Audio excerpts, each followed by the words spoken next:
Good afternoon and welcome back, everyone. Thank you for joining us this afternoon for the track 3 Enhancing Women's Economic Empowerment. For this track, we have two exciting sessions lined up, and we are very fortunate to have Dr. Smita Premchandar to introduce the track. Dr. Smita Premchandar is the founder director of Sampark, an NGO engaged with empowering models of microfinance, education, and migration in Bangalore and serves on the boards of many NGOs. She's a graduate of and a visiting professor of the Microfinance Management course at the Indian Institute of Management, Ahmedabad. She conducts research on microfinance and education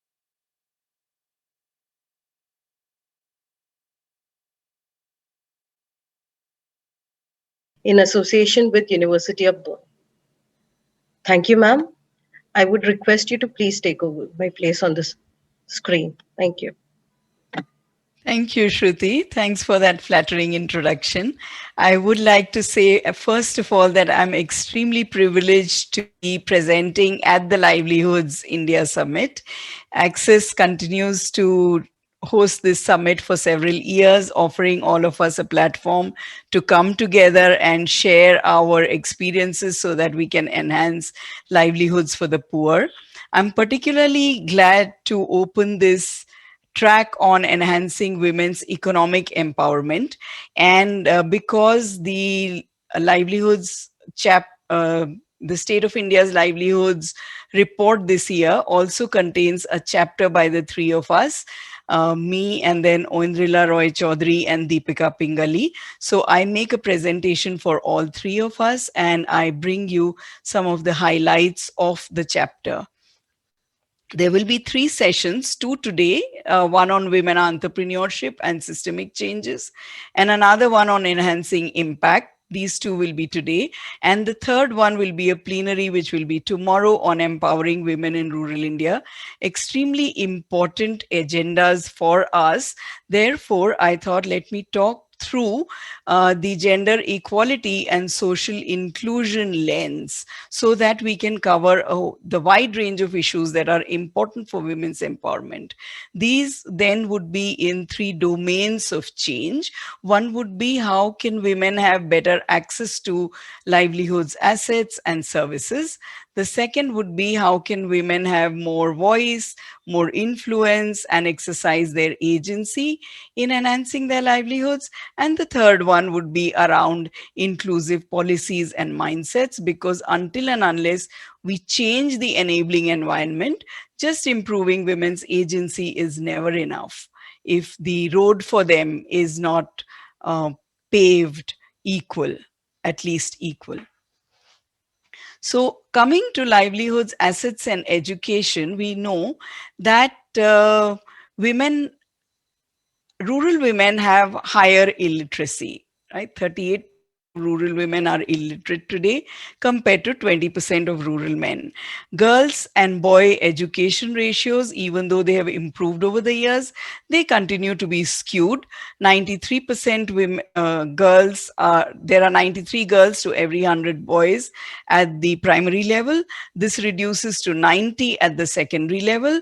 And then again, among adolescents who are out of education, while 34% boys are out of education, at as many as 39% girls are out of education. We don't see, you will completely understand, this is not a surprise. When siblings need to be taken care of, then it's girls who are taken out. uh, One third of Indian girls get married before the age of 18.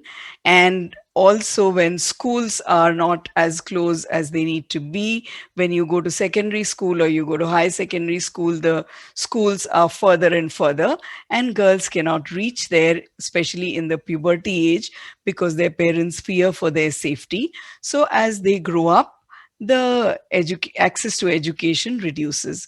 3 million candidates are enrolled in skilling programs today, only 33% are women. So, not only in education, now this disadvantage for women will continue further into employment.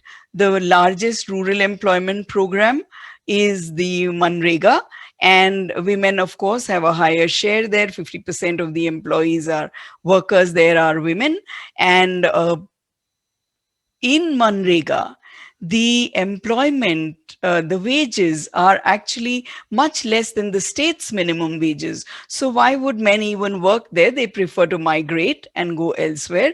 And this is further evidence of the fact that there is lack of rural employment. So actually, schemes like Manrega become women dominant. Among rural and urban self employed persons, women earn 50% of men's earnings. So men may earn 8,000 to 16,000 in rural and urban areas. Women earn 3,500 in rural on an average, and about 8,000 in urban on an average, or even a little less. Um, there has been a downward trend in labor force participation rate. How does that happen? Because so and so many women are working and engaged. Still, women are showing as 19% and men as 56%. Men participating in the labor force, only 19% women. But that's also because women are there are anomalies in measurement, and we also have, of course, lack of recognition of unpaid and care work. So women's work doesn't reflect in our economy. The wage code bill of 2019 further excludes a lot of feminized sectors. So domestic workers, home based workers, anganwadi workers, ashas and auxiliary nurses and midwives, these sectors are not even included in the wage code bill. So as we continue to feminize professions which have low wages, and then because they have women, these professions continue to have low wages, this becomes a self reinforcing cycle, ensuring that women's livelihoods are actually then staying at the bottom of the livelihoods ladder. This has been further exacerbated by the COVID-19 pandemic. Livelihoods in most sectors which employ women have been impacted. Garment workers are in difficulty, and sex workers, of course, which is a very big industry. Again, we don't recognize it, we don't talk about it, but women are in completely dire straits in some of these industries. Further, on livelihoods assets is entrepreneurship. Now, this is something that you will talk about later, pretty much the whole of the afternoon. Women, who are 60% of the agricultural labor force, they own only 14% of the agricultural land, and therefore never really get recognized either as farmers or as agricultural entrepreneurs. They don't inherit agricultural land. So regardless of the agricultural laws, there are state codes which prevent them from uh, implementing their rights to agricultural property, and social norms further exacerbate that. Not only in rural areas, but also in bank credit, women, the credit deposit ratio for men is 52%. For women, it's just 27%. So also this kind of land ownership, it affects women's access to water. They are responsible for fetching water, but the ownership is tied to land, so they actually do not own any water resources. Again, due to COVID-19, wherever possible, women have used technology, but women have lack of access to technology. Even if there are smartphones in the family, these phones are usually shared by everyone, and they are also, not only are they shared by everyone, women's access to these phones gets very limited. Now, when we come to voice influence and agency, so do women have the choice? Can they influence what is happening to them? And actually, women's collectives create access to resources, they reduce power imbalance and between women and formal institutions, and also enable access to leadership positions, elected positions in the local governance institutions. And although there are 10.2 million self-help groups, which we continue to talk about, because this is, of course, a great achievement, but the next level of achievement has not happened. The federations are very few, and also farmer producer organizations, which are today's star organizations that everybody promotes, there are only 33% of them are of the members are women. So it's very important to talk about why women then get left out. And in fact, because our norms, our institutions, our both social and political institutions, as well as economic institutions, all of them tend to treat women and keep them at the second level. 94% women engage in unpaid activities compared to 20% of men. This is something the world over men have not managed to share: the household care, the elder care, and the unpaid activities in the economy. So, considering that women continue to shoulder this work, there is obviously all chance that this will hamper, and we are seeing that in the figures that I've told you on labor force participation rate as well as entrepreneurship, that they will not be able to earn for themselves and become economically independent if we do not take seriously the fact that they need support on household care. Women's political representation in the parliament is only 11%, in the Lok Sabha, 13% in the Rajya Sabha. In the corporate sector, less than 20% of women are present in senior management positions, and even fewer in single digits on corporate boards. Women's ownership of agricultural land, as we already saw, is 14%. Their share of total property in the country is not more than 20%. And COVID-19 has further increased their domestic care work. And what is even more alarming is that domestic violence has increased and child marriage has increased during the COVID-19 period. So I think if we really have to look at, and I would really request the three tracks, the three sessions which are coming in this track to address these issues. How can we level the path that women walk? It's not enough, for instance, in education to give them cycles to go from one place to another. No, we must bring the schools and the skill development institutions closer to them. We must change structures so that it becomes easy for women and not just expect them to cycle or take bikes or motorcycle wherever to the institutions that are far away and that endanger their safety and take away their time. We need to provide comprehensive early childhood care. We need to ensure that women have access to technology so that they can improve their livelihoods opportunities. And we need to make sure that they uh, participate in agricultural enterprises across the value chain, which will happen only if we promote their collectives and only if we allow them leadership and ownership of assets. So in order to improve their, to demand and improve the assets that are available to them, to change norms and so on, we need their collectives, we need their leadership. And this points very strongly to the role of NGOs and also the NRLM and the DAY NRLM, which actually supports a lot of women on the ground in the low income sector. They must continue and put very strong stress on women's collectives. And then what are the policies that they need to change? And we all need to change, because unless we provide women and a strong enabling environment, none of these changes will happen.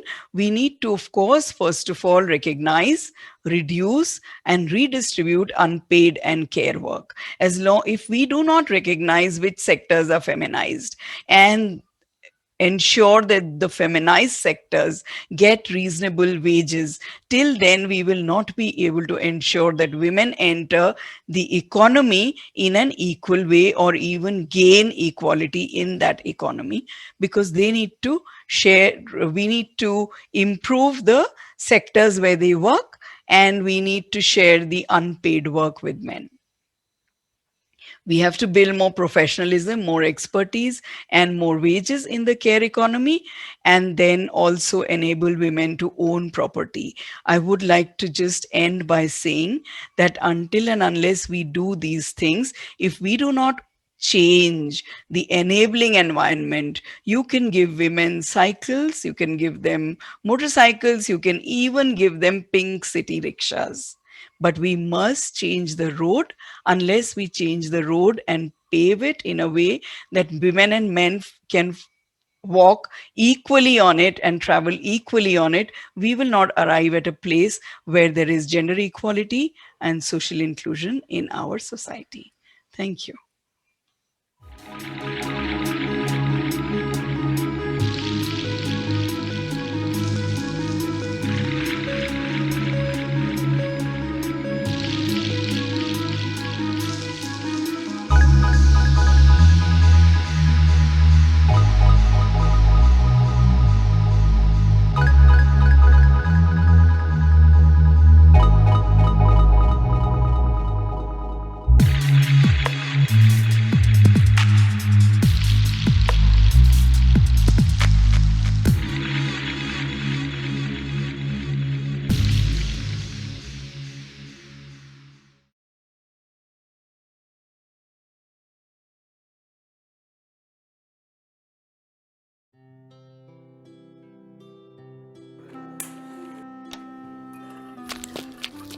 नानी क्या बन रहा है?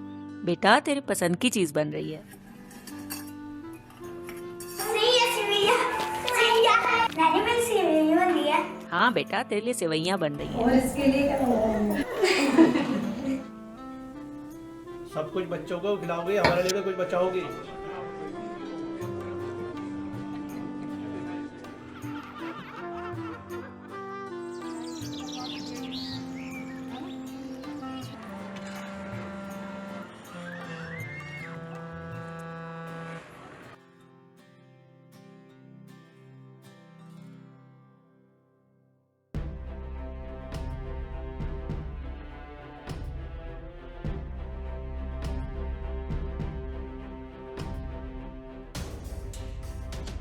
मेरा नाम नज़मा है। मैं जयपुर शास्त्री नगर की रहने वाली हूँ। मैंने कभी सपने में भी नहीं सोचा था कि एक दिन मैं रिक्शा चलाऊंगी।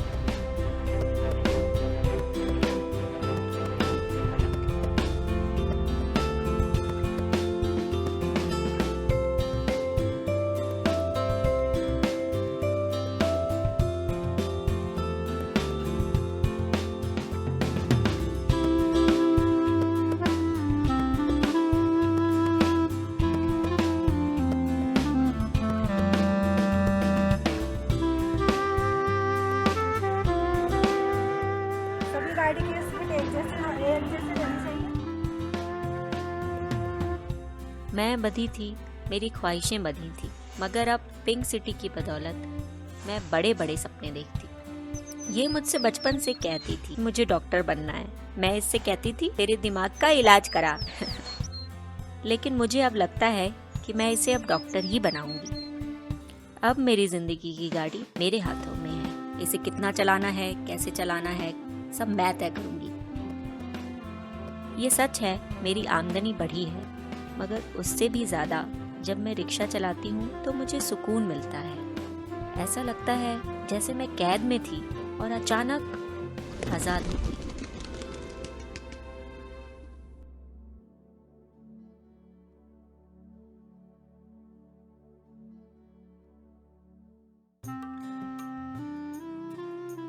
मैं चाहती हूँ औरतें परिवार भी चलाएं, रिक्शा भी और देश भी।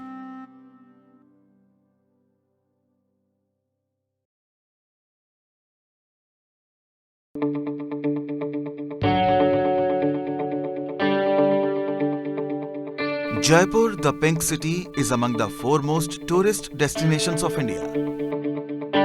Like most other urban centers, it is marred by burgeoning population and increasing pollution.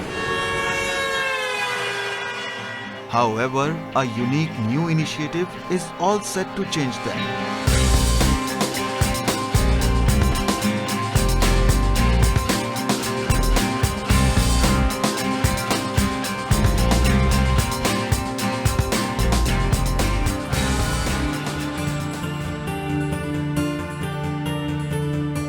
The Pink City Rickshaw Company project is a unique initiative on wheels in the city of Jaipur. The beautiful city of Jaipur is home to some of the most popular tourist destinations of India. And the Pink City Rickshaw Company project presents a whole new vantage point to experience the myriad charms of Jaipur. Designed as a completely women-led, managed and owned social enterprise, the project envisages providing long-term employment to 200 women through their ownership in the Pink City Rickshaw Company, thereby ensuring their economic and social empowerment. The Pink City Rickshaw Company was conceptualized with the idea of addressing the growing urban poverty in Rajasthan. We are trying to create a social enterprise. So this will be a company which is going to be owned by these ladies. Through this program, we want 200 empowered women to run the rickshaw company, run tours, attain a sustainable incremental income, and being shareholders of the company, actually run this company. एक बार तो डर लगा sir, लेकिन फिर बाद में अच्छा लगने लग गया। रिक्शा चलाते वक्त अच्छा महसूस होता है, लोग बाग हमारे को देखते हैं, औरतें रिक्शा चला रही है। एक दिन भी कभी इनको भी देखते तो अपन भी यही चलाएंगे, नसीब में होगा तो। आज हमारे नसीब में है, अच्छा लग रहा है। This is one of the few programs that we have in Access which is looking at women's empowerment. More importantly, this program is trying to seek triple bottom line impact. Through the program, we are trying to see if we can build economic empowerment of the women. We are also looking at creating a company which will be owned and managed by these women and will develop some kind of a social capital. And because we are going to deploy e-rickshaws in the project, we will also be impacting on the environment issues.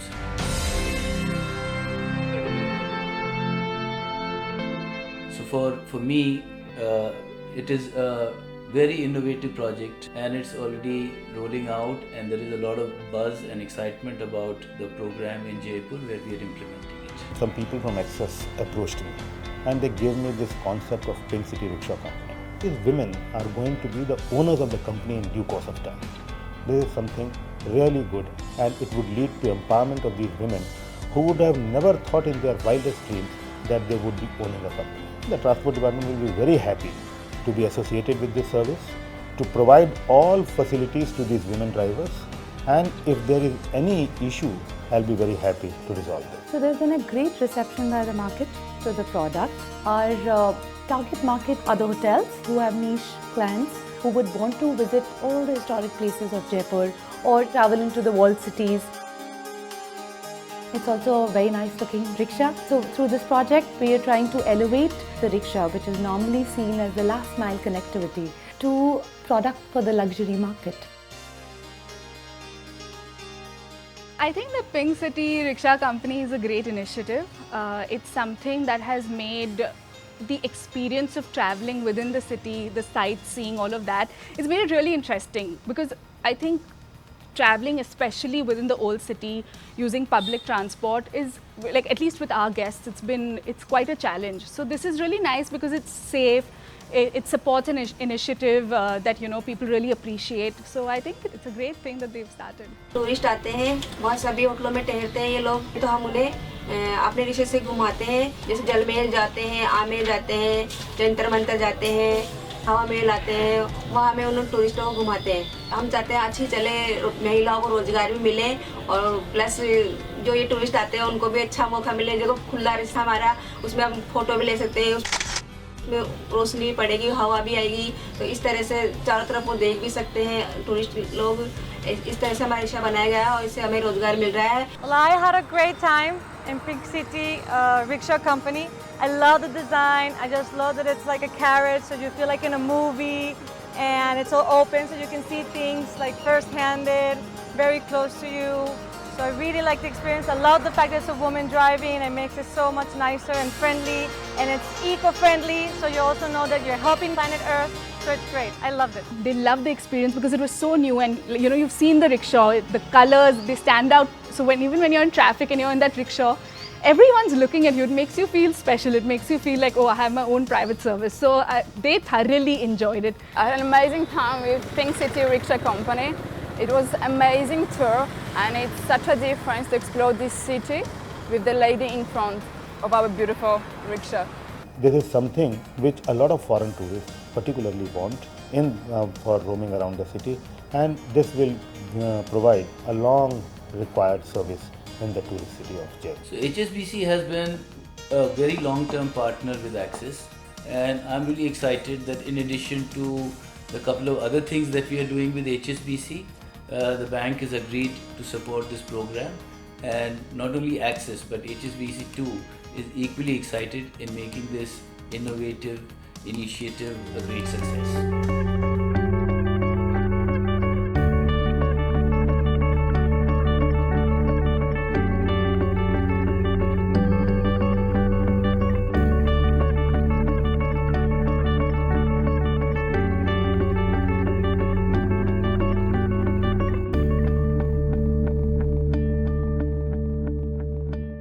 हमने अपने खुद पे डर पे काबू पा लिया।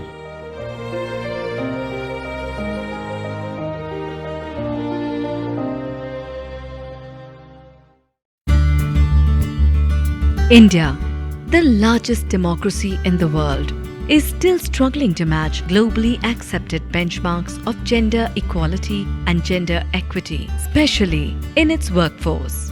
And while, with changing times, India has been producing increasing number of women role models, there exist pockets of exclusion that struggle to make the transition from the old to the new. If you look at macro data, the workforce participation of women in India is only about 27%. Women in India contribute only 17% to the GDP. औरतों का आगे बढ़ना बड़ा मुश्किल है जी। जिस जगह से हम आते हैं वहाँ महिलाएं या तो घरों में काम करती है या फिर खेतों में। But it is under such struggles that human enterprise finds beautiful expressions. Meet the women of Chandu, who have come together to create a social enterprise that has not just turned them into business owners, but also boasts of products that match the best in the market in taste and in quality.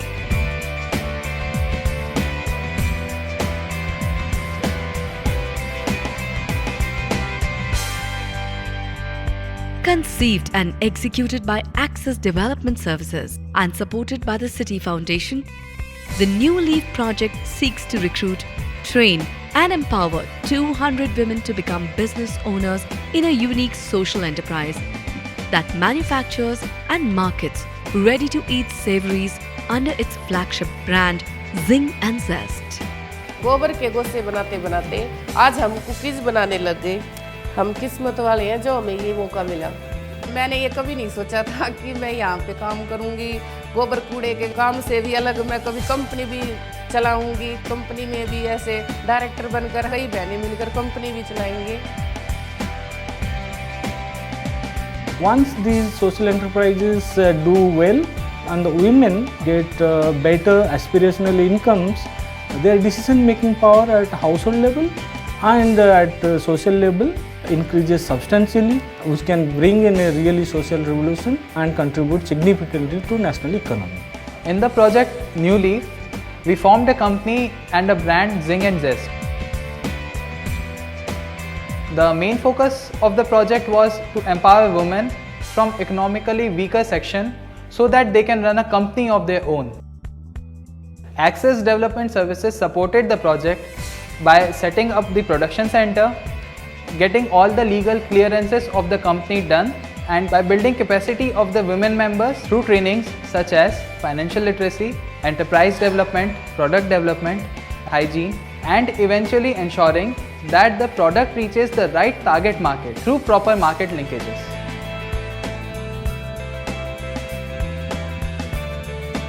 Jing and Zest हमने इसलिए शुरू की, जो भी गांव में महिलाएं free में घर में बैठी थी, जिनके पास कुछ काम नहीं था, उन गरीब महिलाओं को काम मिले और अपनी आर्थिक स्थिति को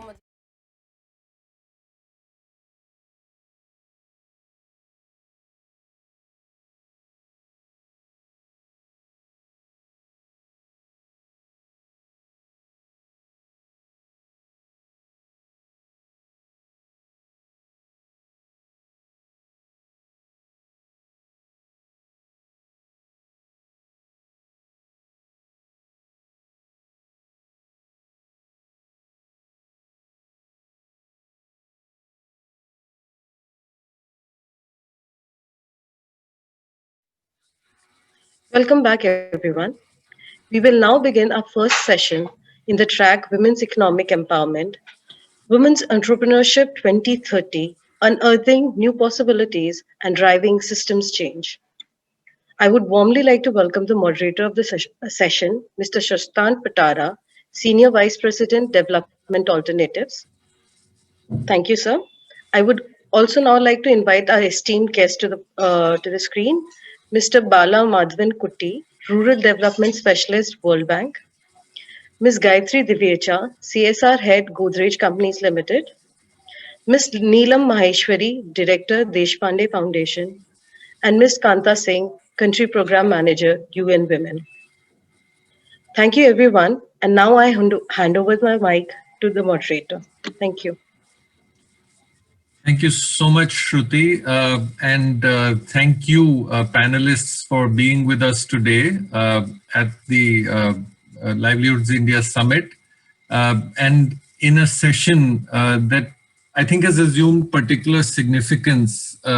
It always was important, women's entrepreneurship, but now for two reasons. One, that stares us in the face, the disproportionate effects that COVID-19 has had on women, either entrepreneurs, those that have been self-employed, those trying to make do with income-generating activities, particularly in rural areas, or even those who were just employed and have found it difficult to keep their jobs. But then over a longer period of time, and if we look at the larger picture, there are some facts that stare us in the face, particularly if you're looking at it from the point of view of sustainable development in India.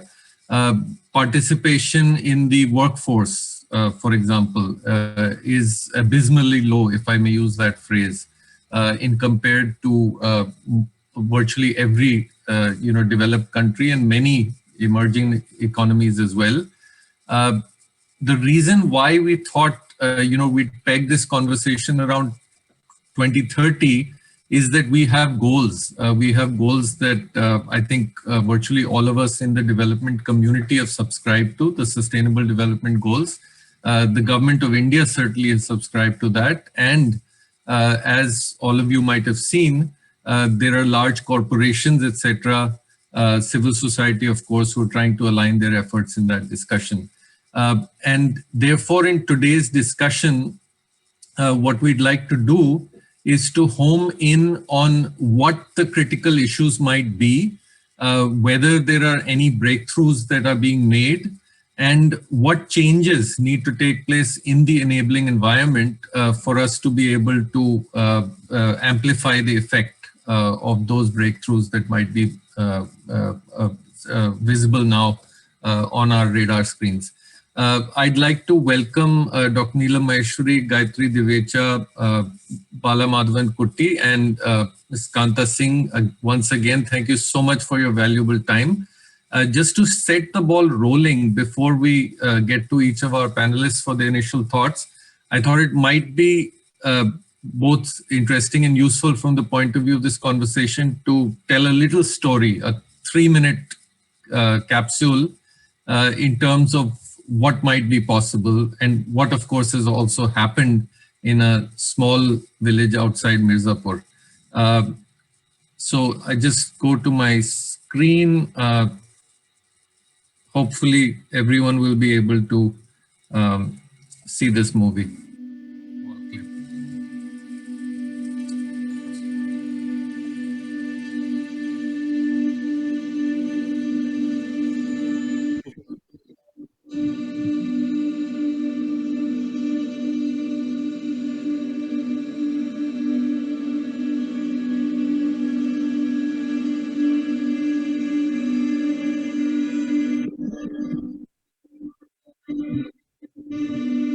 In the heart of village Dhanpatti lives Asha Devi. Wanting to add to her family income, she started exploring entrepreneurial options in her village. And her mind started pacing with a different idea. कि मैंने हमने कि देखा कि गोबर फालतू मतलब फेंक रहे हैं हम लोग इधर उधर। अगर जो हमने केमिकल वाला मतलब चीज़ डाल रहे तो उससे बीमारी लोगों को फैल जाता है। इससे अच्छा क्यों ना हम अपना गोबर ही इस्तेमाल करें खाद के लिए। Joining a peer-to-peer learning network of farmers in Bundelkhand made her path smoother. She defined her business plan and learned the vermicompost manufacturing process. With other women who also found this job perfect to balance work and home, Asha Devi soon found her team. Komal Vermicompost was set up, and soon after, Asha's finely packaged vermicompost was demanded and bought at premium prices by plant nurseries. Asha Devi also installed security cameras to monitor her growing business. हमारे यहाँ मतलब nursery से order आता है कि मतलब हमको मतलब बोलते हैं कि मतलब हमको 5 क्विंटल केजी चाहिए, मतलब हमको मतलब 10 क्विंटल केजी चाहिए, तो हमने उनसे बात कर लेते हैं कि आप भैया अपना गाड़ी भेज दीजिए, हम यहाँ से अपना माल दे देंगे अपना। But with a good business comes more demand, a demand to produce more than her enterprise could. As a strong member of the Regional Enterprise Development Coalition, she tapped into her network and found peers who could benefit from a partnership. तो जब हम अपना माल बेचने लगे तो हमको मतलब order आने लगा, वहाँ से ऑर्डर आने लगा, तो हमने बोला कि सर हमारा तो मतलब माल कम हो जा रहा है, तो हमने किसी से मतलब हमने बात किया, मतलब अशोक सर से मतलब हमने बात किया कि ऐसा है कि हमारे पास तो माल कम हो रहा है, तो आप हमें माल अपना दे दीजिए। Asha started aggregating vermicompost from them and selling in bulk to plant nurseries. Together, their businesses boomed. By sharing the fruits of an increase in demand for organic compost, Asha turned a challenge into a win for her community. ऐसा हुआ कि हमारा पास जैसे 4 quintal खाद तैयार हुआ तो हमारा 1-2 कुंटल बिचा, तो उसके हमने सोचा कि कुछ ना आशा जी पैक कर रही हैं, ये उनका बिजनेस मतलब ज़्यादा ब्रेड लगा है, ज़्यादा प्रचार करी है, तो इनके साथ साथ हमारा भी बिचाई हो जाएगा। आगे का सोचे हैं कि जैसे आशा जी दूसरे को बेच रहे हैं पैकिंग बना के, वो भी हम भी पैकिंग बना के अपना नाम करेंगे कि हमारे नाम से भी वर्मीकम्पोस्ट चलने लगे। Komal Vermicompost continues to meet the growing demand for organic compost in the district and is making more and more enterprises viable. मतलब हमको ये बिजनेस इतना अच्छा लग रहा है बार-बार का कि हम मतलब कि हम इसमें अपना नाम लेना चाहते कि हमारा भी कहीं मीडिया में मतलब कहीं मतलब नाम आए तो हमारा भी नाम आए कि कहीं ना कहीं से मतलब ये बिजनेस चल रहा है मतलब मिर्जापुर से। By taking her brand far and wide, Asha has become the center of an emerging supply chain. Work for Progress believes that a network of such micro-movements will unleash entrepreneurial energies of individuals by making enterprise development opportunities and services easily accessible across gender, ages, and generations.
Oops, am I audible?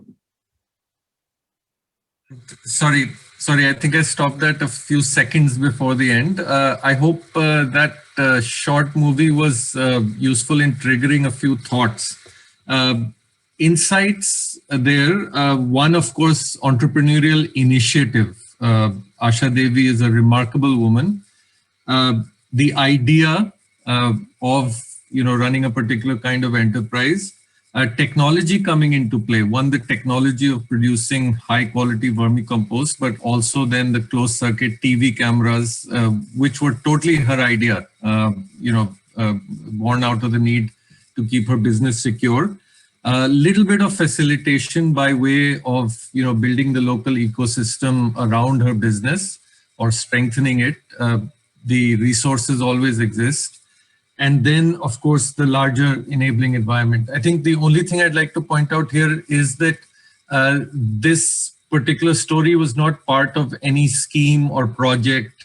It was not, a top-down approach to reach out to beneficiaries. It was very much the result of local action with a small measure of facilitation thrown in. So on that account, with this being just one story, and of course our need being to have millions of such women take the lead in, running small businesses, changing their own lives, their lives of their families, etc., and of course the communities around them, whether it's through employment or through, the production of goods and services. What do we need to do, essentially, is the question. And of course, there'll be many, many more models. So let's start our conversation. Dr. Maheshwari, may I invite you to share your thoughts, both in terms of, the experiences at the Bodhyami Services and the Deshpande Foundation. What needs to change? What can we build upon to make entrepreneurship a much more realizable dream for many more women? Thank you, Mr. Batra. I'm really delighted to be here with such a esteemed panel talking about micro entrepreneurship. This itself wasn't possible about 15 years ago. I think even in Livelihood Summit, we would talk about microfinance and other things. So, such a beautiful movie that you just saw, I completely relate with it. So, first of all, just quickly want to say that I'm not with Deshpande Foundation. I run this company called Navodami Services for last 2 years. But then, yes, we had started our program Navodami in 2011 with the exact same thought that, that micro entrepreneurship requires attention and an ecosystem.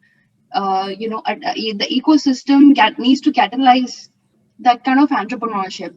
As someone said, one of the report that Smita just mentioned in her address before the session, that 94% women are in informal sector and they're not recognized. I think the idea is there are women like Asha who are already onto something, but they require certain triggers and catalyzer to kind of scale that kind of enterprise. So in our experience, what we figured that it's not very different than creating a startup movement, or creating a Silicon Valley or creating an IT, related ecosystem in Bangalore. There is a reason why Bangalore has become Bangalore, is because there was a whole ecosystem.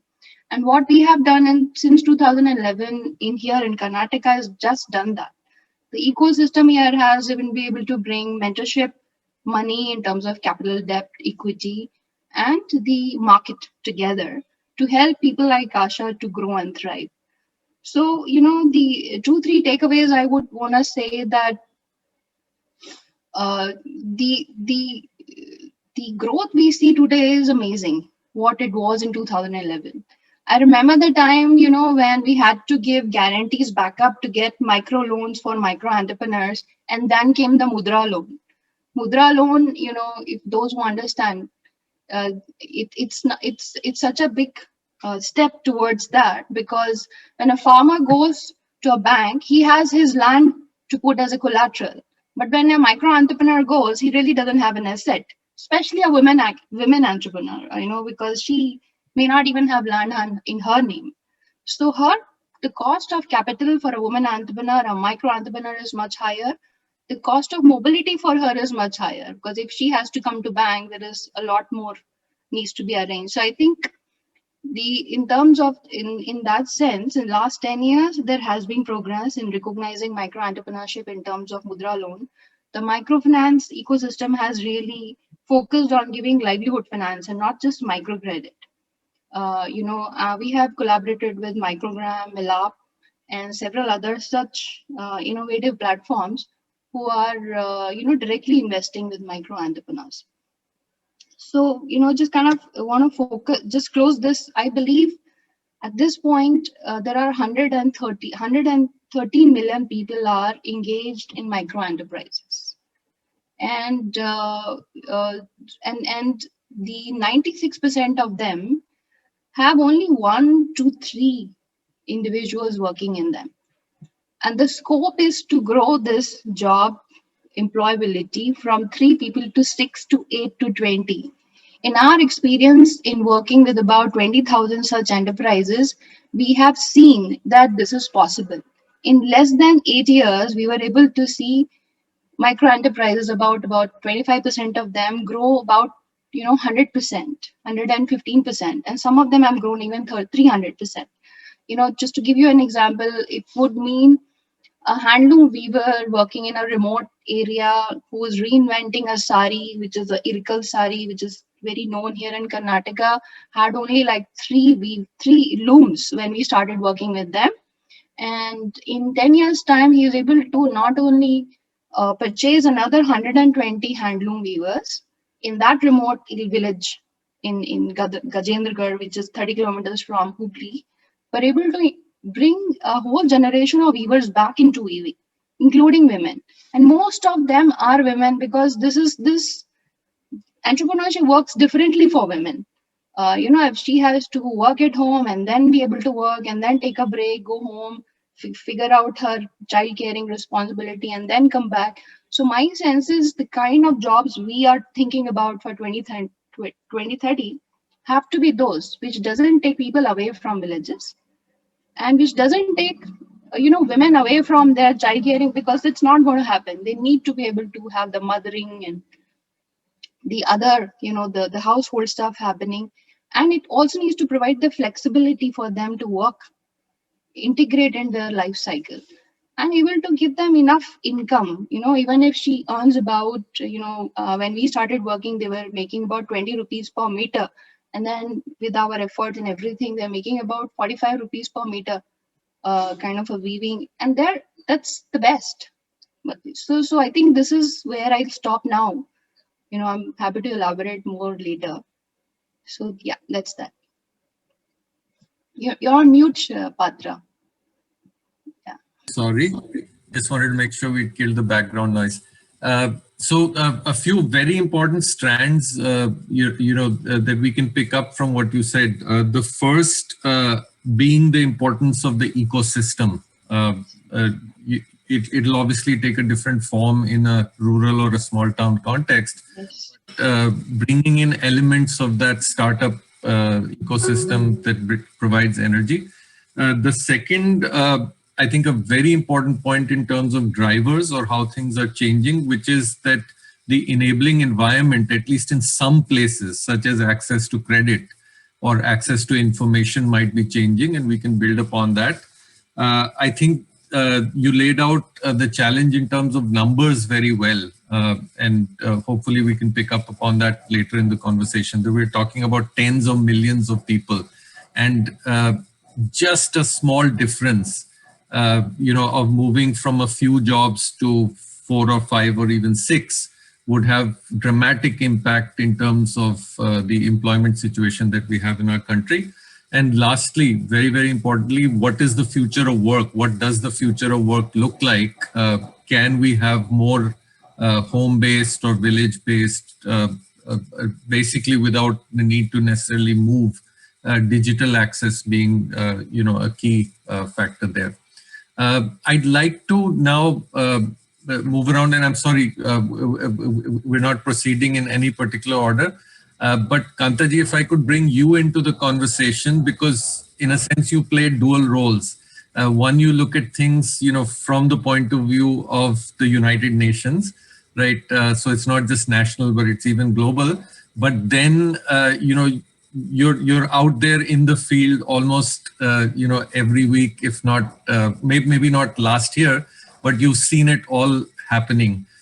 So once again, challenges, breakthroughs, what needs to change?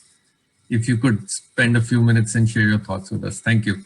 Thank you, Pat. Thank you for inviting me, and it's great honor to be amongst the experts in the field. Neelam has been working in the field for such a long time.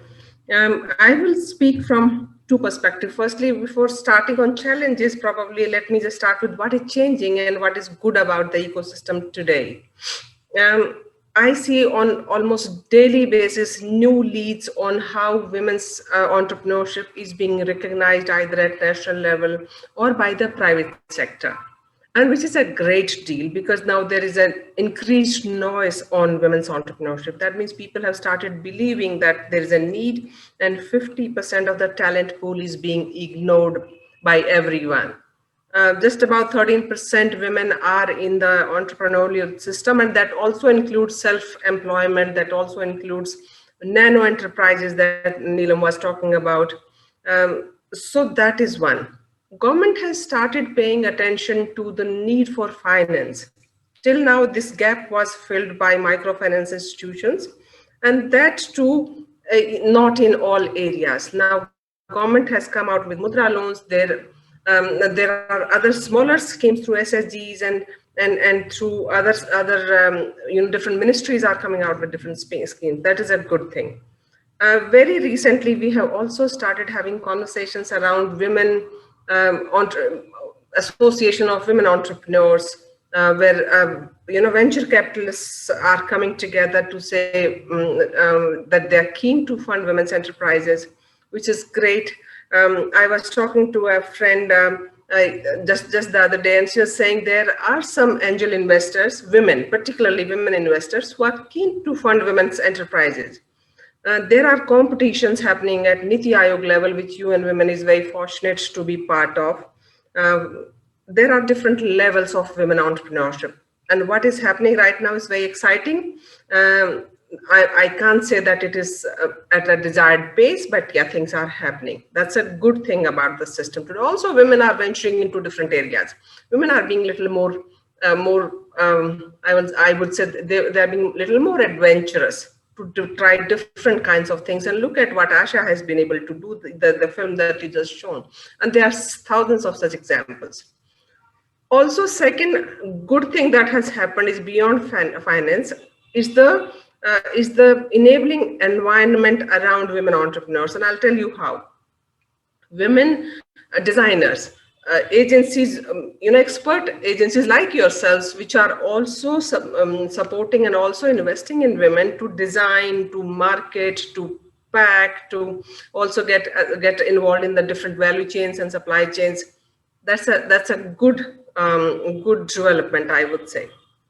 Having said talked about these two positive developments, I would also say that the challenges still remain, and we haven't reached where we have to reach. Women's labor force participation, is all-time low.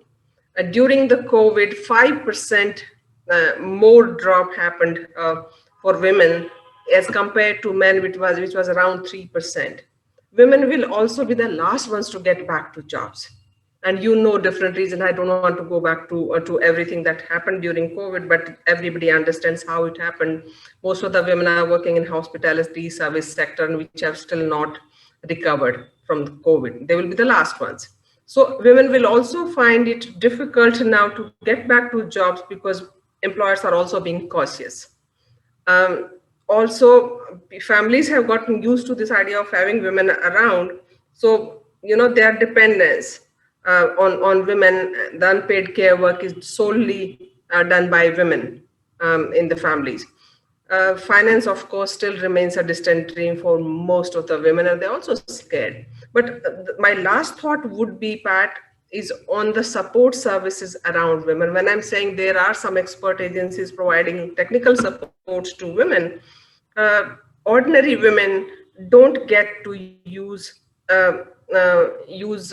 mentors or support which can help them get finance or get them linked to market or anything. I think what we need, and the future lies in three ways. I would say the future would have to be drafted differently. We need a cadre of rural business managers, rural managers, business sakhis, skill sakhis, who could support these women at village, block, and district level. Without this cadre, which is completely missing, which SRLM was supposed to be filling that gap, has not been able to do it in a professional manner. So we need this cadre, number one. Secondly, not only government, but private sector will have to come in and invest in women if they want a robust, business expanding in the country, number two. And third, I think we'll have to go from women as beneficiaries to contributors.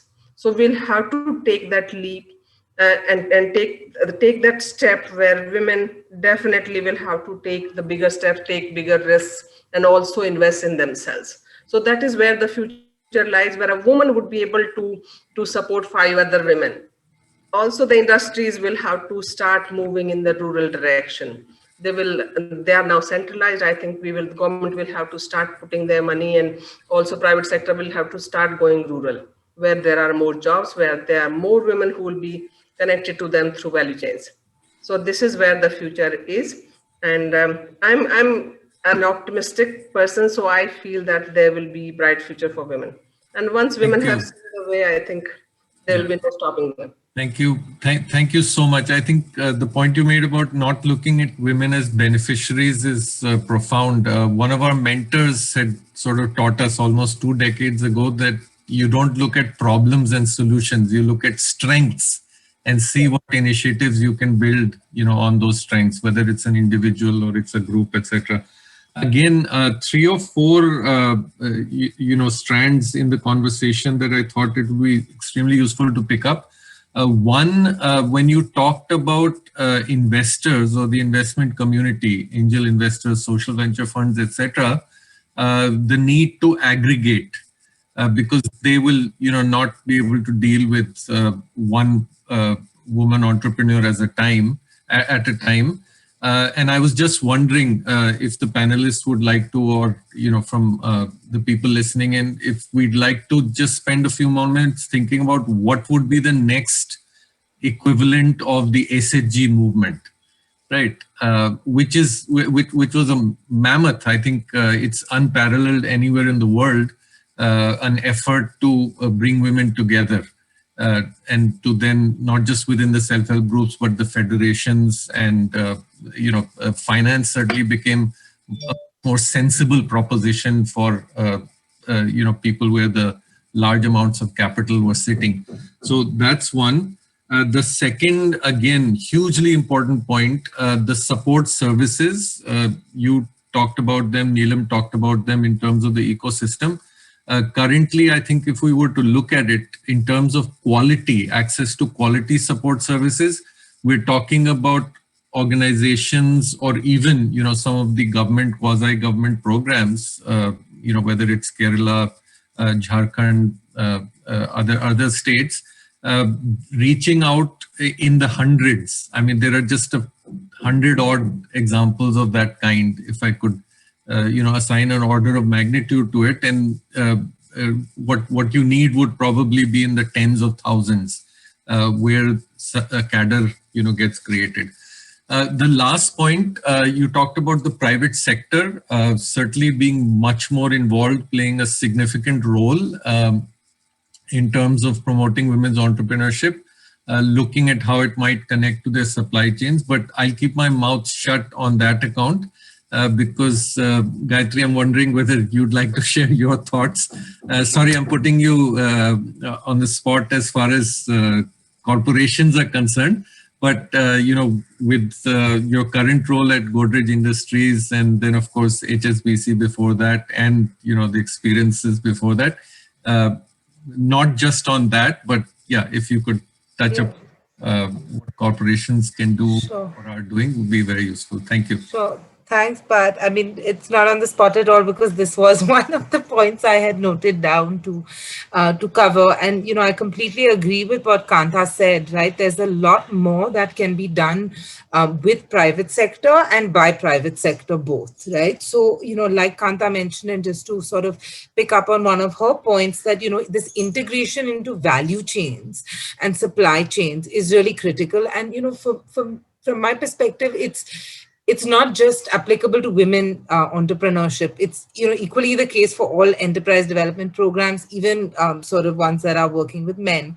But specifically with women-owned enterprises, there's room for us to rethink, in the sector, where are we creating sort of women entrepreneurs and enterprises that are just sort of marketing openly to whoever will buy, versus where can we sort of target companies and their value chains for a more sustainable and higher value revenue for these companies. And there are plenty of examples of not-for-profits actually making this happen. So, whether it's with Sayadri Farms and, a number of NGOs like Sampada Trust in Nashik that aggregate women farmers and their produce, that then sort of feeds into Sayadri's village organization and therefore its supply chain.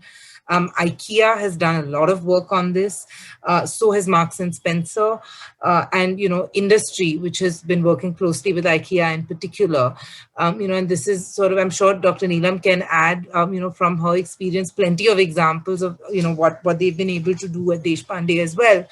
On this kind of work. So that, one side of it is, how do we as organizations and, individuals that want to promote women's entrepreneurship, how do we enable this?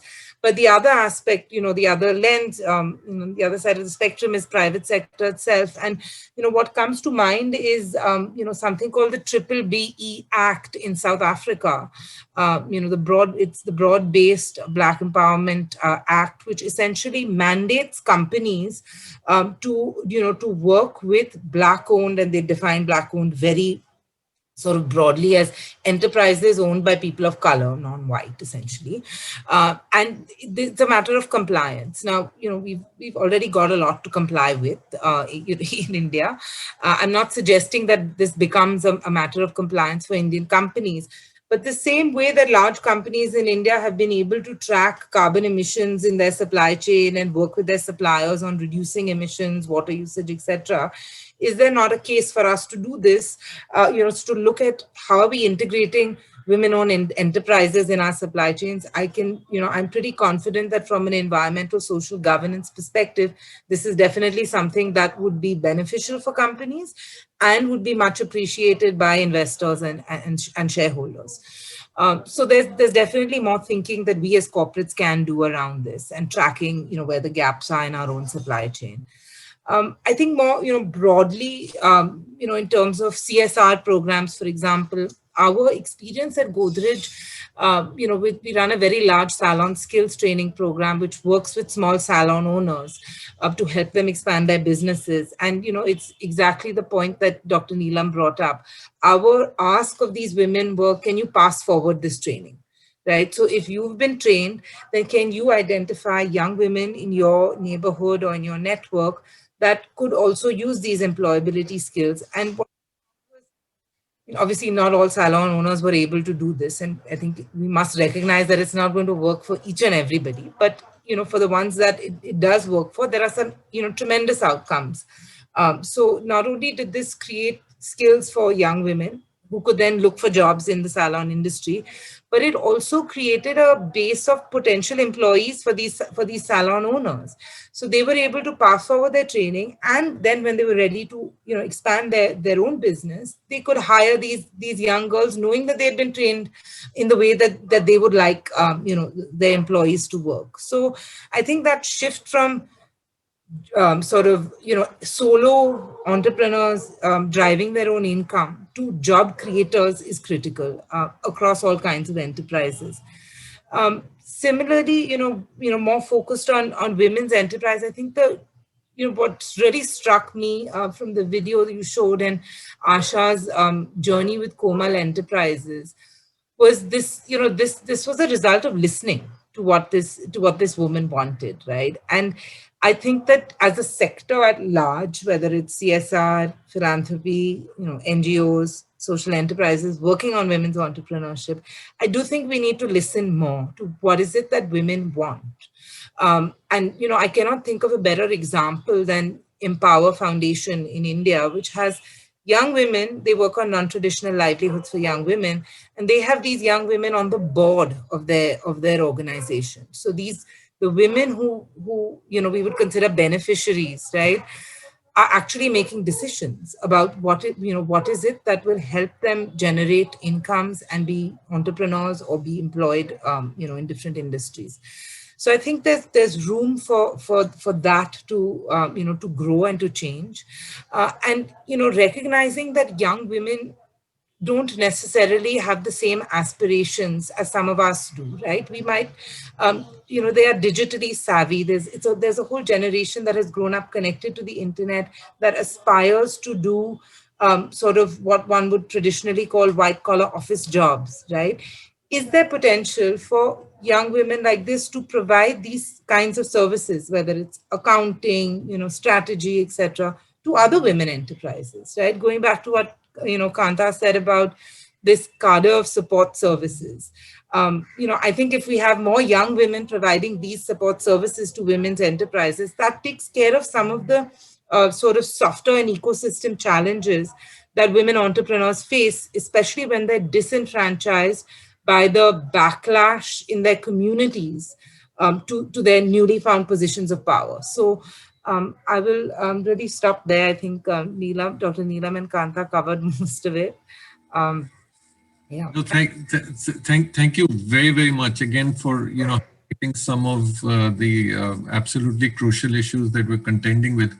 On listening alone, our team, sorry, I'm just jumping into the conversation for 90 seconds, not more, I promise.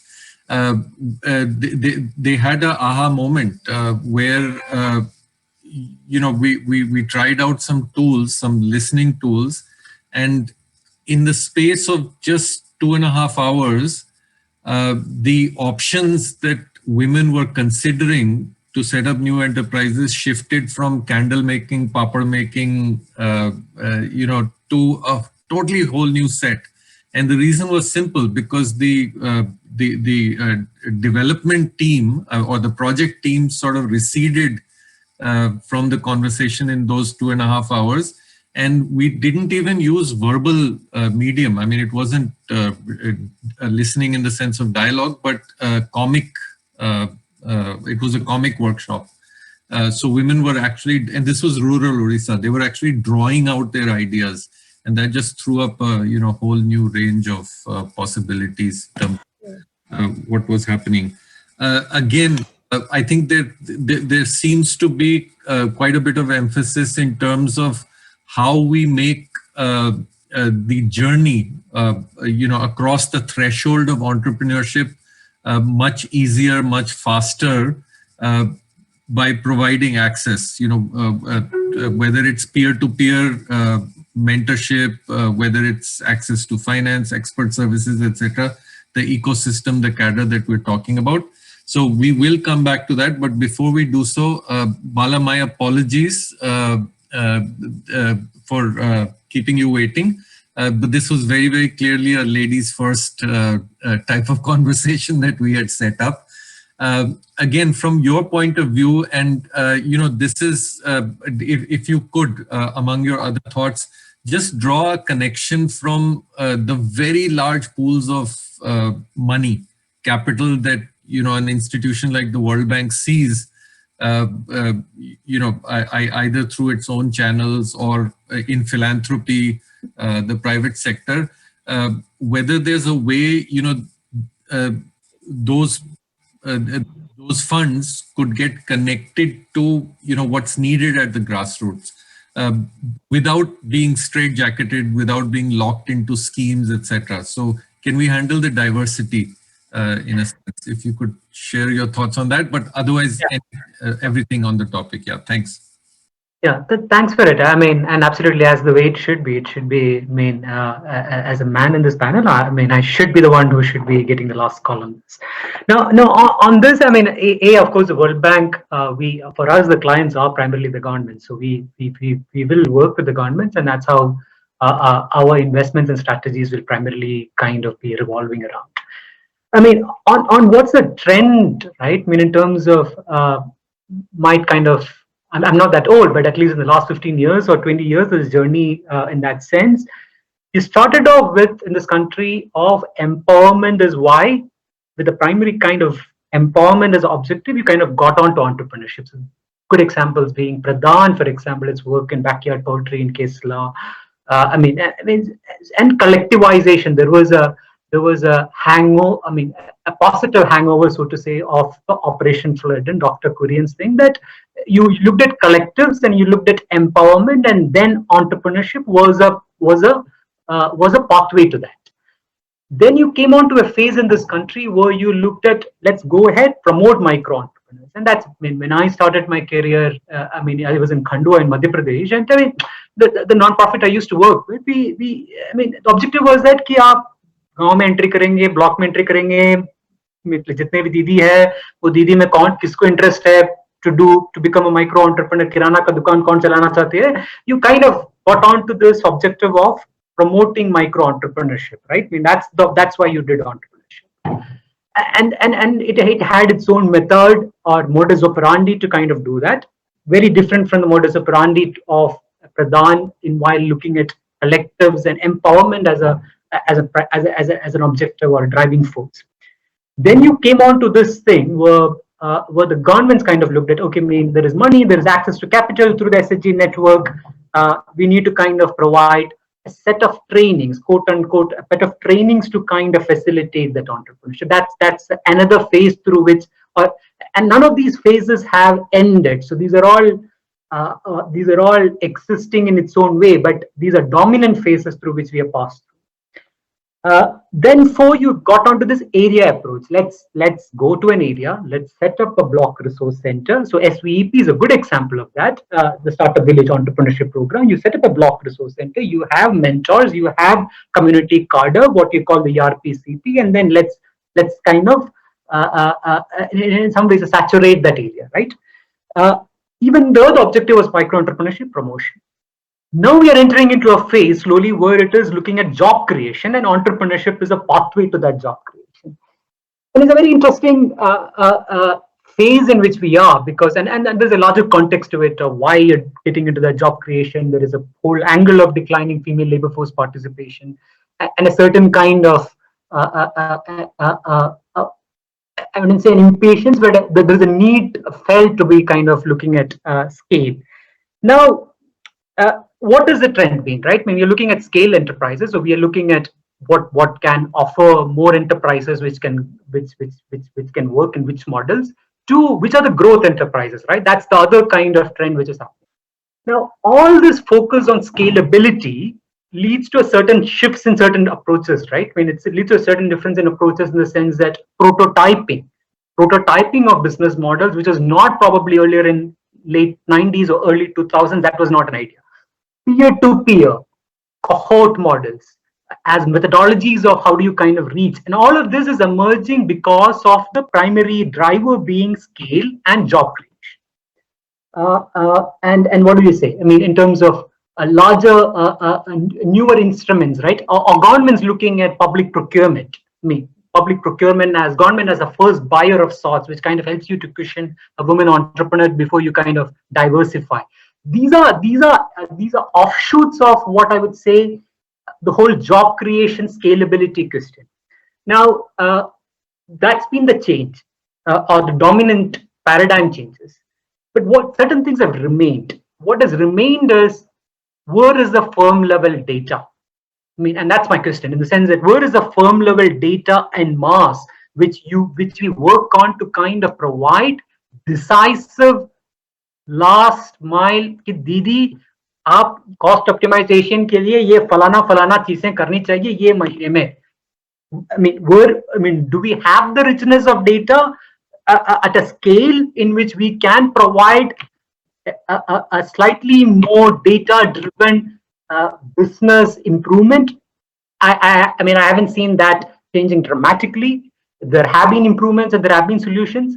So that remains something which is a challenge. Two, who are these people who are? I'm not competent to kind of talk about urban entrepreneurship, but with whatever little I know on rural entrepreneurship is what I'm referring to. Who is that body? Who is that body or whatever you call it? Who is that body who is actually kind of trying to go to the entrepreneur week in, week out across the states to provide that business advisory? What is the methodology which we are going to have? I don't think we have cracked it. We have different experiences, so to say, spread across the state. We have the cadre methodology. People are trying out the cohort methodology. There is a mentor methodology. But you're talking about so much of districts, you're talking of so many blocks, you're talking of so many villages in this country. So I mean, so I don't think we have cracked the last mile who does it point. We kind of at a scale. What has also not changed probably is where is a growth capital, right? I mean, if I'm an entrepreneur and if I need less than 50,000, less than positive developments on the Mudra front, but there is also enough data on Mudra to know that these are not the first entrepreneurs, or these are repeat account holders. So if you are a growth entrepreneur, you need growth capital. You're an entrepreneur who has a capital requirement of, let's say, more than 1 lakh, and you fall between that 1 to 5 lakh category, which is what typically a growth entrepreneur would look like, at least in rural India. What is that pot of money for an affordable rate and in a time, and in a time in which it is beneficial and useful? We don't have answers. We don't have answers on scales on that. So these what we used to call, these questions, these three questions kind of continue to remain. And I think the fundamental challenge is, I would say, not to miss out the question of profitability while we're chasing scalability. It's very, very critical to kind of earlier models, for example, be it Amul, be it Pradhan, there was a clear profitability dimension to it before you kind of looked at scalability. I think we are at a stage of scale. We are at a stage of looking at job creation. We're looking at identifying growth entrepreneurs, what models can scale. But I think that question, that's the challenge which we have. The second, I think, would be the challenge of, I'd say, clarity in terms of what's the primary goal of why you're doing entrepreneurship. I'm an IRMA product, and I come from Dr. Kurian school of thought, good or bad, in that sense. So, but there's an important thought behind him when he asked, "What are you in the business of?" And if we are in the business of entrepreneurship, we know what business we are in.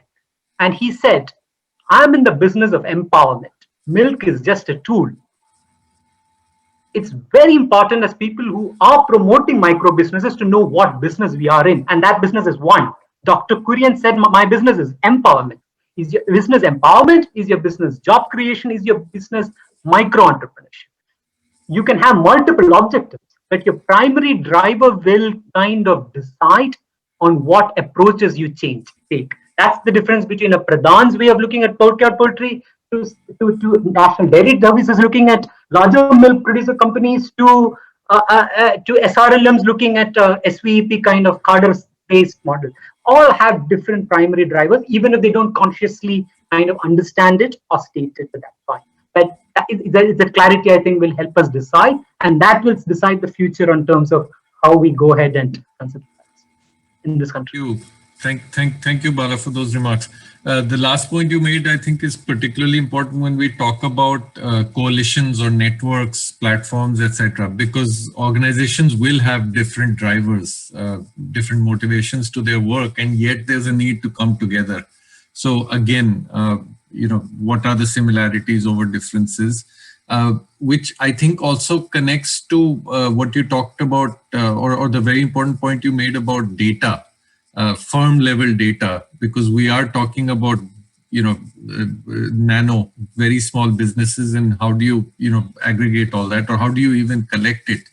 And that's where I think the idea of a collaborative learning system of some kind, so that the precious little data we have doesn't sit in different pockets, right, but is actually available, shared, assumes some amount of significance there. We have 20 minutes left, but thank you. Sorry, let's just take a moment. I don't know if we can all clap or what kind of a window we have for the summit, but thank you so much, panelists. We'll come back to you in a moment. I just want to check whether there might be questions coming through from the Access team, or whether we'll be able to relay them to the panelists. Have we picked up on anything, or do we just go on?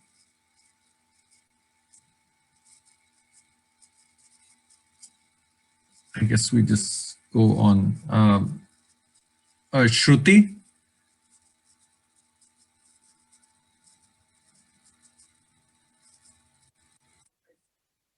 Just go on. Okay. Okay. You'll let me know. Fantastic. Yeah. So again, because it'll sort of connect, several thoughts that the four of you shared with us. Like to home in on that question of who, uh, literally week after week, would be able to provide the on-demand kind of support, the service. Uh, that normally I think an entrepreneur, a woman entrepreneur venturing out on her own would probably get from friends, family, maybe, an occasional visit to a training center or a, community-based organization. Who would actually be able to do that and do it at scale? And I'm not suggesting that we have one mammoth organization with a nationwide cadre, but because we placed so much emphasis on enabling ecosystems, any thoughts you might have on how that can happen? It's happening locally. It's happening, in the good examples that we've all talked about. How does that get mainstreamed? Any thoughts on that? You might want to spend a few minutes in whichever order. Pat, because I have to drop off at 3:30, so if I can take the first shot. Please, yeah. And anything else you might want to add before you. Right. So I just want to go back to what Bala was talking about. I think in a country like ours, it's very difficult to have a model. Look at the category of women we are dealing with. Women in Kerala are not the same as women in Haryana who have never ever sat on a store or on a shop floor or in a factory. It's hugely difficult to convince a Haryana or a Punjab family to ask their women to allow to open a shop for various reasons, for socio-cultural reasons, for different reasons. So it's never going to be the same. But what I'm very hopeful and positive about is that some stage, whatever experiments are happening now in the country are going to meet up somewhere and are going to make a different world for women. And that is where I also want to take you to some of the countries where we are working now on the same project, the Second Chance Education Program. We are present in 6 countries. And believe you me, the challenges are almost similar. I'm just going back to 25 years back when I started my career in gender. We were still talking about the same problems. So more things change, more they remain the same, right? So the nature of issues have changed, but we are still talking about the very basic problem of like domestic violence, why families are not ready to allow women to do their business, how women are not allowed to go to the market to shop for their business. All those issues still remain. Some women have really moved forward and have become an example. अच्छी बात यह है कि सब तरह के examples हैं देश में आज के दिन, and which is a very positive thing. There comes a stage in life when things will start working out for women in general. Right now, we are talking about very basic issues like safety, like transportation, like mobility, like finance, and that's across the globe. We are in Mexico, Jordan, Cameroon, Chile, Australia. We are still talking about digital literacy. And digital literacy itself won't help. Digital skills are required. And who is closing all the loops? So we need education, finance, we need mentoring, we need different kinds of things for a women entrepreneur system to thrive. Who is investing in all these loops? Unless you close all loops, things will not work out. And that is what we should be looking at. That Pradhan goes, and we are working with Pradhan right now. Pradhan goes, does 5 things, then somebody else comes, does two things. How do we do all 10 things that are required for a woman to flourish? And that is what is required. I'm sure this is also a time period within which these things are seeming to be not happening. Time will come when all these things will start happening. Good thing is that we are moving in the right direction, not at a pace that we want, but things will change here also in terms of pace. I'm very sure. COVID has also made it practical and feasible for women to start looking at options of working from home. Neelam was talking about how women will be able to work in their own environment, which is critical for women to do businesses. Because if they are also being able to take care of children, their families, of the care of elderly, also attend to their social events, for example, marriages, deaths, and everything, and yet they have some 4 or 5 hours in a day to do something about themselves. I think that is what is required. Sure. In India, it will take 100 years before women and men will start sharing the household work equally. That's not going to happen tomorrow. So what I'm saying is that we don't need to strive for a single system. Let's support the multiple systems, depending on the location, depending on the social cultural context. And I think women will find their way. Yeah, thanks for reinforcing that. I think the one size or the one solution fits all is just futile. I mean, it's wasted effort. In fact, the challenge is precisely that you have hundreds of persona, different needs, aspirations, etc., expressed by women in different locations that you need to cater to. So how do you? It's simple system science. How do you respond to that complexity with everything that's needed at the same time all together without making it a very complicated system? Just very last thought, Pat, and then I will just disappear from here. Sure. Is that for people like Gayatri who are working in, say, the beauty salon space, there are women who are working in the sector for last 20 years. They're running a small parlor. They are not investing their time and money in training other women around them. So I think we need to take these women who have been operating at a certain level to the next level. And that is where the investment is required, where they're able to train 5 women and also support them for next 5 years. Yeah. And that will generate more jobs, that will create more employment, that will also generate more money and demand. That will also generate demand. I think we need to look at the SSGs that you mentioned. How do we take them to the next step? And that is where the investment needs to go. Thank you. Thank you all. I need to. Thank you so much, Kantaji. Yeah. Thank you. Thanks for being with us. Yeah, we certainly have to look beyond just subsistence goals as far as entrepreneurship is concerned, and more opportunity driven, creating more value. But the basic question remains the same. Or any other points you'd like to touch upon, Gayatri? I quickly wanna just yes, please, respond to what Bala and then. And very specific points, of course, and Gayatri will. I think we have to look at this micro entrepreneurship 2 ways: supply side and this the demand side.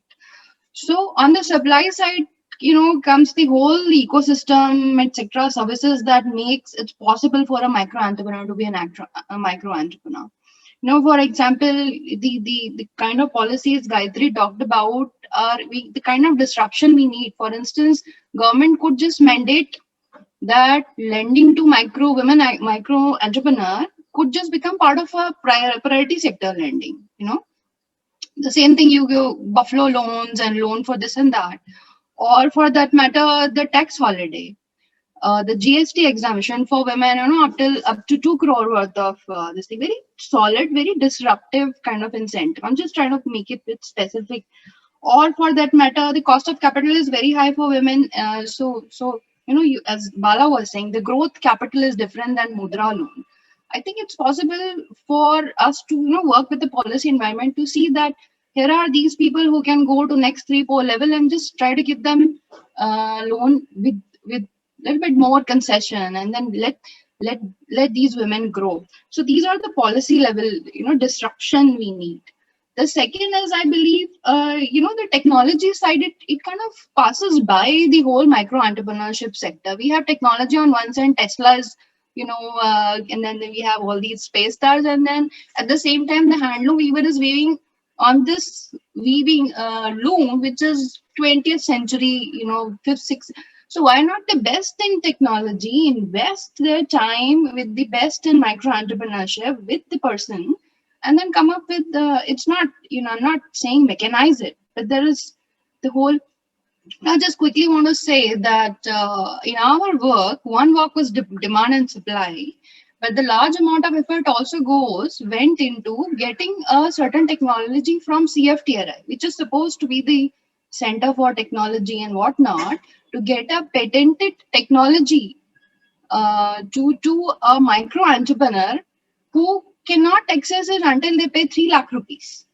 So, there is this system here and there are the people here, and there is no or for instance, a handloom even trying to get a GI tag.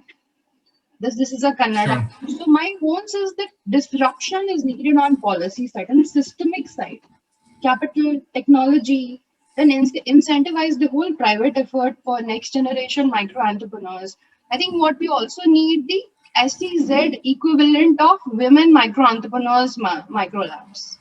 If we could just say in the whole country, we were able to replicate ecosystems in 3 states in less than 8 years.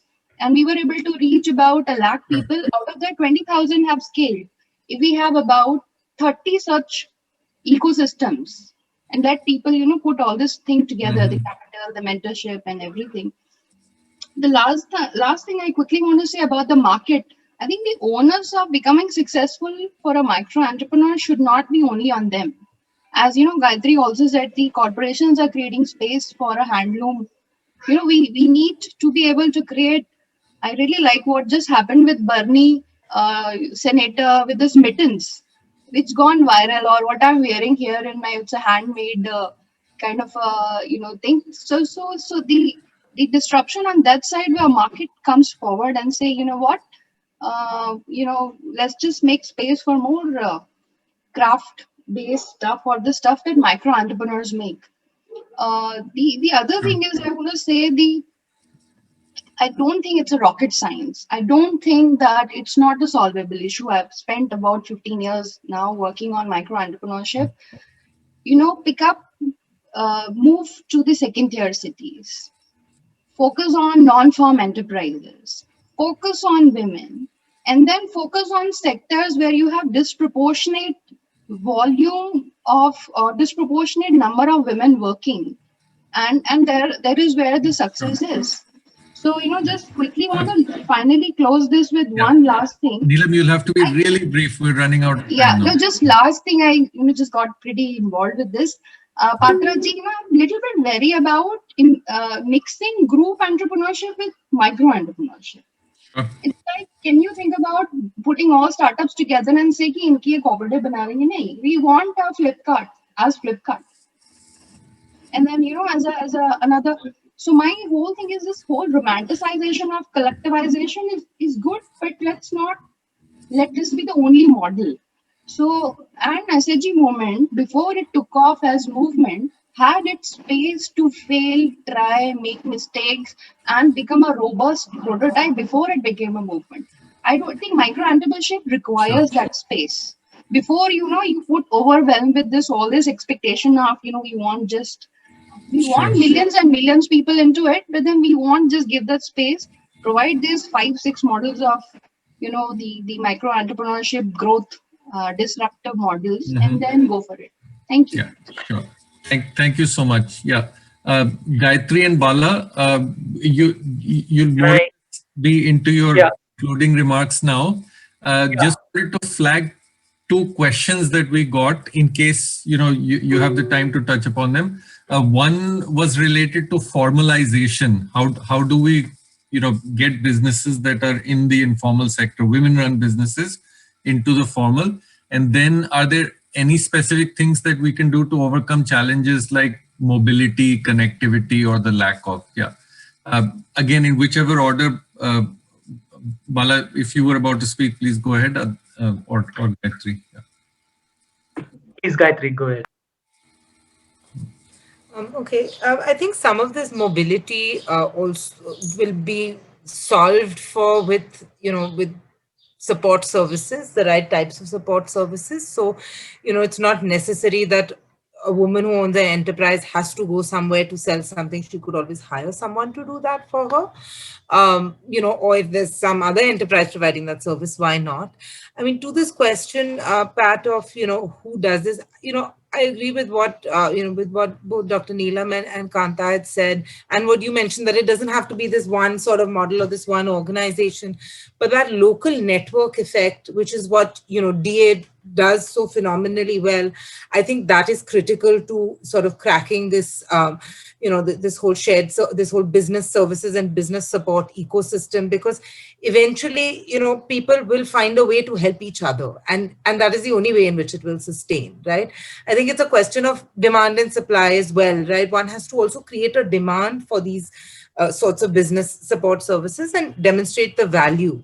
And then I do believe somewhere market forces take over, even in services like these. One point which we've not really covered, I think, and I don't have a solution for this, but one thing that I do feel on a very macro level needs to change, especially in India, where there is so much unrecognized and unpaid work that women are doing, right? I think the minute we start talking about that as a nation, see, the fact that none of this is recognized, or let's leave aside paid, the fact that none of this is recognized and talked about means women themselves think that they are not economically contributing and not worthy or not able to run businesses. And I do think that narrative and rhetoric does need to change for women to be able to take larger risks. It's evident in access to capital, right? We've tried to open up various kinds of microfinance with our beautypreneurs or salon owners that we work with, and there is zero risk appetite around this because women are unable to see themselves as individuals that can take these sorts of risks. It's been culturally drilled subconsciously, into us. So I think that narrative change broadly does need to happen. As a nation, we need to talk about the contributions women are making, and not to like path-breaking science, so that would be great as well, but where they're least recognized. So the number of women that are working on farms, the number of women that are actually sort of doing all of the hard labor in weaving that leads to the finished product, right? So yeah. Thank you. Thanks. Yeah. One of the things we didn't touch upon, although it might just have been mentioned, was the role of media, to rope them in. And the point of, creating those local ecosystems, again, just 10 seconds, we've met with some success in making a distinction in our work, in the Work for Progress program, between enterprise prototypes, which are different kinds of businesses, and what we call systemic prototypes. So, for example, district coalitions of various actors have been quite effective as a systemic prototype because it creates that kind of an enabling environment. Sorry, Bala, my apologies. I didn't want to keep you waiting. No, I think that's fine. So, I mean, so the World Bank supports the whole SHG movement in this country, right? I mean, in terms of NRLM, and we have been early stage investors, so we kind of continue to support. And from my own experience of work doing with Kudumbashree and Jivika Bihar and all of that, let me try to answer most of the questions from that experience. Who is at the last mile? There are different models. The Kudumbashree has a model for their cafe Kudumbashree or their food service work, which is a model where they have incubated an institution called IFRM. So, which is basically a set of hotel management graduates. It's a different institution. So the idea is very simple, right? I mean, you incubate a different institution which can provide the support service of business advisory. So Didi Ki Rasoi, a chain in Bihar on food services, is so that I mean, and the need to scale has pushed Jivika to hire hotel management graduates in the model of Kudumbashree to kind of incubate a support institution. And I think it's very, very important that certain specialized business models require specialized business development services. So you have that example, concrete example of the IFRM and the Kudumbashree. You have other example of the ERP-CP community cadre example of the Startup Village Entrepreneurship Program on the ground. You have the other example of vouchers, right? I mean, you have the vouchers in terms of, so you give a voucher and the entrepreneur is free to kind of what you call the outsourcing model. You finance for the cost of the technical assistance, and the entrepreneur is kind of feel free to kind of do it. The fourth is a model which we also work very closely in Bihar and with Jivika and others is where you're trying to bring in an experienced entrepreneur to kind of be the mentor. So that's the peer-to-peer, sort of peer-to-peer in that sense. So we have these models. I think it's important to have that diversity. It's important to understand the IFRA models of Kudumbashree, which I believe has a lot of potential in that sense. That's on that question. On the question of transport and mobility, from a government perspective, the answer is Ajivika Gramin Express Yojana, AGEY. That's the scheme of Ministry of Rural Development, which supports SHG members primarily to kind of take rural transport service, right? If you want a truck to kind of, and it is. I think you have a preference if you are using that transport service as an entrepreneur. So it's not. It's an income generating opportunity too. At the same time, it can be used by an entrepreneur for her logistics support. So AGEY is probably the mobility kind of way to. That's the tap from which you can look at. On the formalization, it's $1 million question, right? We work on, the World Bank works on informality a lot, and I don't think as a country we have been able to crack it. But I think the whole Udyami kind of gives a new opportunity to kind of the Udyogadar thing, and that gives a certain identity possibility. Once you have that identity possibility as an entrepreneur, and once you are registered to the DIC, you potentially at least have access to government benefits a bit more. So that Udyogadar, I think that might be, we don't have the numbers yet in terms of its potential impact in terms of formalization, but that's definitely one way in which the government is trying to do that. The second way, which has worked a lot of it in emerging economies, is, and there is clear, impact assessment evidence around it, is incorporating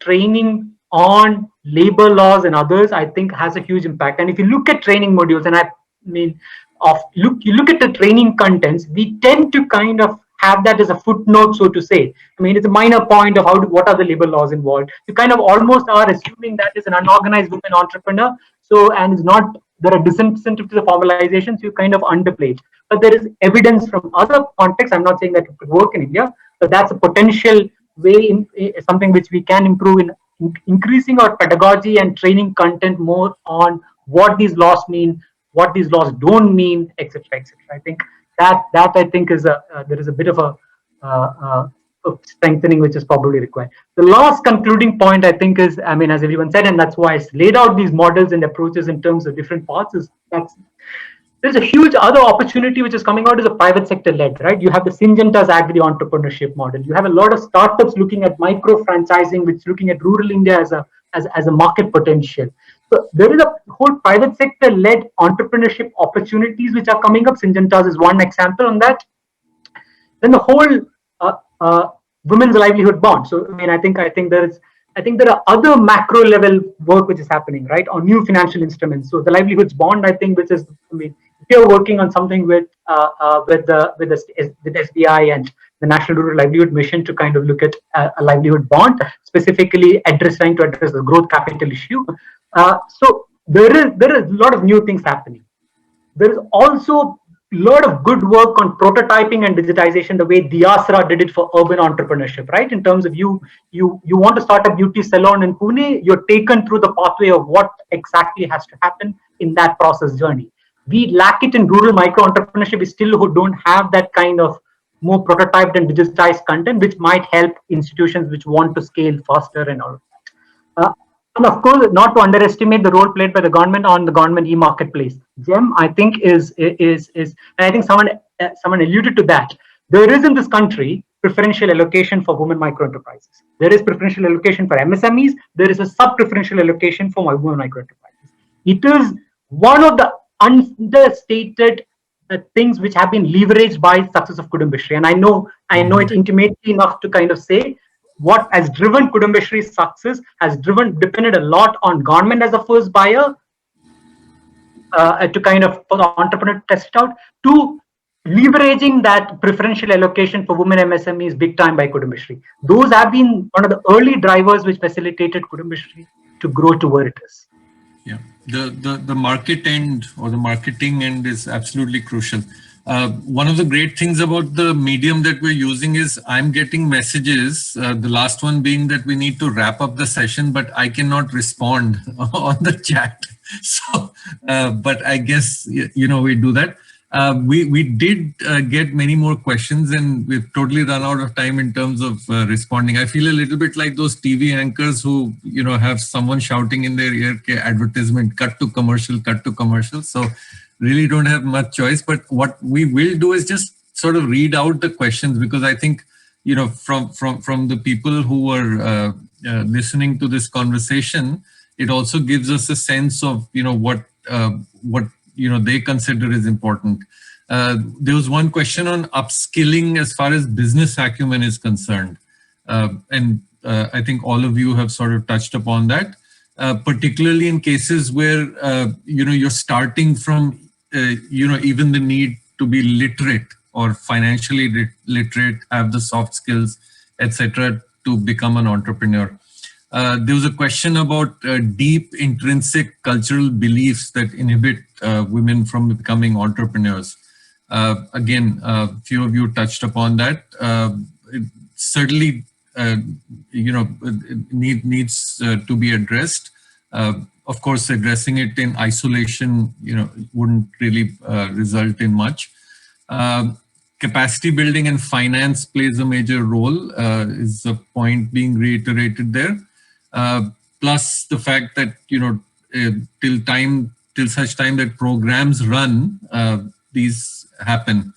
This, in fact, is a question that I think we did spend quite a bit of time on. How do you move from a project to, an everyday activity where the kind of services that we have are available, that we were talking about are available. One of the viewers thanked us for mentioning data, but then also asked how we're able to bring all of that together. SHG revamping, how can they become agencies of change, nerve centers, if you like, so that there's more happening using SHGs as a foundation. And then, the last comment there is, sir, we need to wrap up the session. So I would like to, I'm really grateful to Dr. Neelam, Gayatri, Bala, and of course, Kantaji. I can't, I end up, definitely participating, but even moderating sessions every so often. And I can't, in recent memory, think of a session where I think we've been able to sort of look at what's critical in such an incisive way in the last, in just, 75 or 80 minutes. So really grateful for that. This session will be well documented, and I'm sure it will be available to everyone. But thank you once again, and thank you, viewers, listeners, everyone who was with us for this duration. I'd like to also thank the Access Development Services team and my colleagues at Development Alternatives who were instrumental in putting this together, and might I say will be even more important in will play an even more important role in taking it forward. Right? We can't just let this drop or end with this conversation. We have to take it forward. So thank you very, very much once again. And I guess that's all about all that I need to do. Shruti, over to you. Thank you.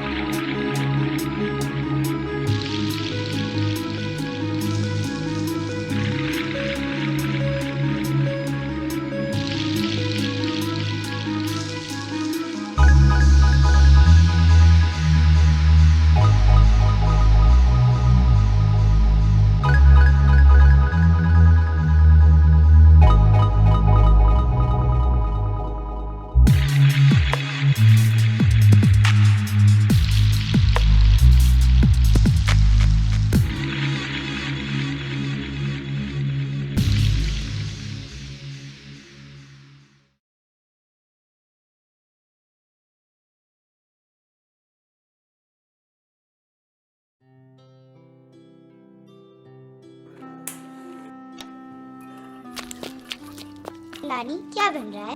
बेटा तेरी पसंद की चीज बन रही है। सही है हाँ बेटा, तेरे लिए सेवैयां बन रही और हैं। इसके लिए क्या मंगवाऊंगी? सब कुछ बच्चों को खिलाओगे, हमारे लिए भी कुछ बचाओगी।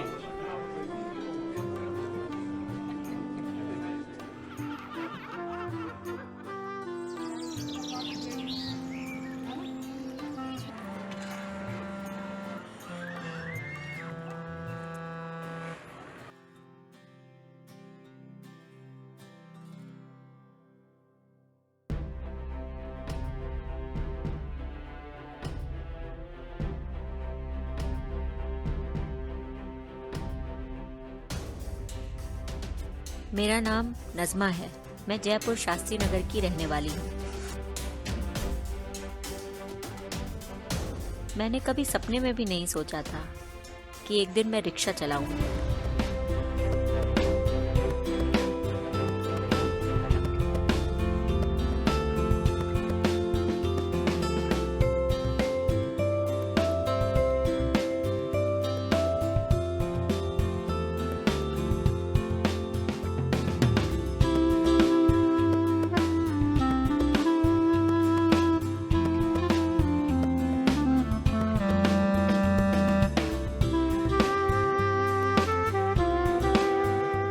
सभी गाड़ी की स्पीड एक जैसे रहनी चाहिए।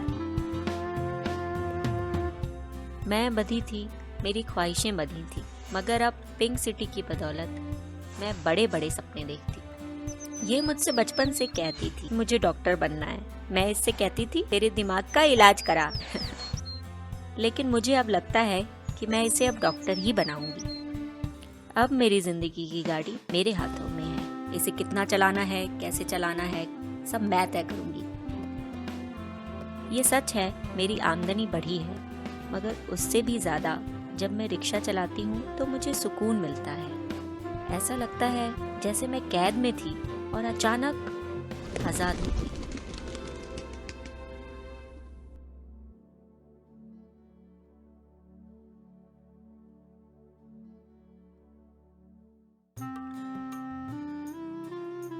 मैं चाहती हूँ औरतें परिवार भी चलाएं, रिक्शा भी और देश भी।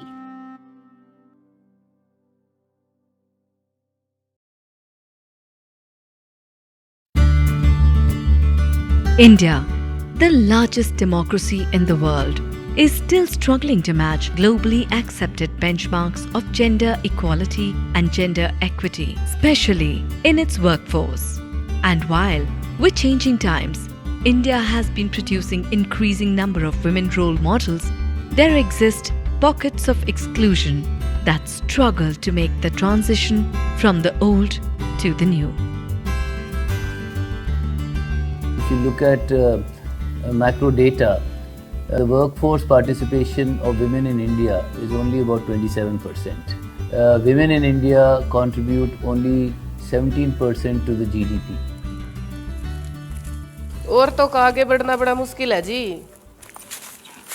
जिस जगह से हम आते हैं वहाँ महिलाएं या तो घरों में काम करती है या फिर खेतों में। But it is under such struggles that human enterprise finds beautiful expressions. Meet the women of Chandu, who have come together to create a social enterprise that has not just turned them into business owners, but also boasts of products that match the best in the market in taste and in quality.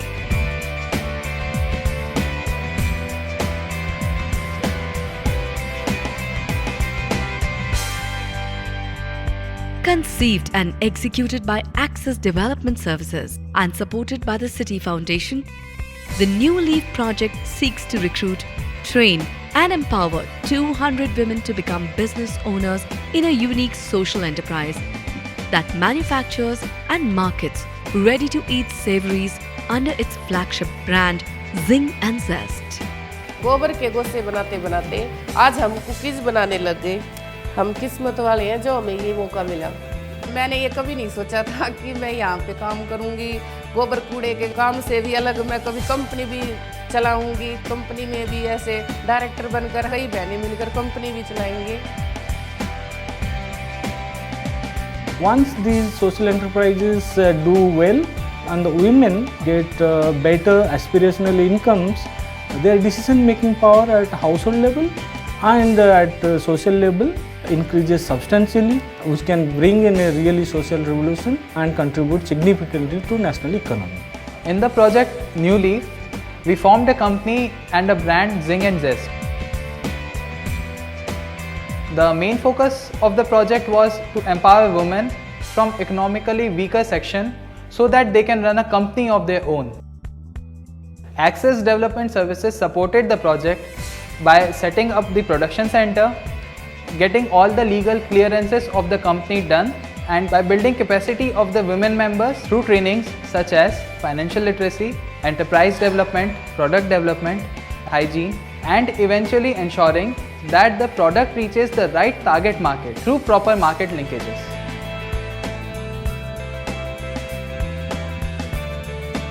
Jing and Zest हमने इसलिए शुरू की, जो भी गांव में महिलाएं free में घर में बैठी थी, जिनके पास कुछ काम नहीं था, उन गरीब महिलाओं को काम मिले और अपनी आर्थिक स्थिति को मजबूत कर सकें. We make a lot of efforts in making the products and the brand to be powerful and compete with the products in modern markets. जब हम यहाँ ट्रेनिंग लेने के लिए आए तो गांव के लोग बोले ये गांव की महिलाएं क्या कुकीज़ बनाएगी, पर अब हमारी कुकीज़ बड़ी बड़ी दुकानों में जाती है. यदि आपने एक भी कुकीज़ टेस्ट की तो आपका पूरा डब्बा खाने को मन करेगा. ये हमारा खाना बहुत दूर दूर तक होटलों में जाता है, जैसे 5 स्टार होटल है, अन्नामाया में जाते हैं और भी कई प्रकार के बड़े बड़े होटलों में जाते हैं. Over here in Annamaya we have collaborated with Zing Zest cookies, where I'm getting a very good response. We serve all our Zing Zest cookies with every single tea and coffee which we serve at Annamaya. O2 has engaged Zing and Zest to create a range of cookies for a new retail store at Hoskas village.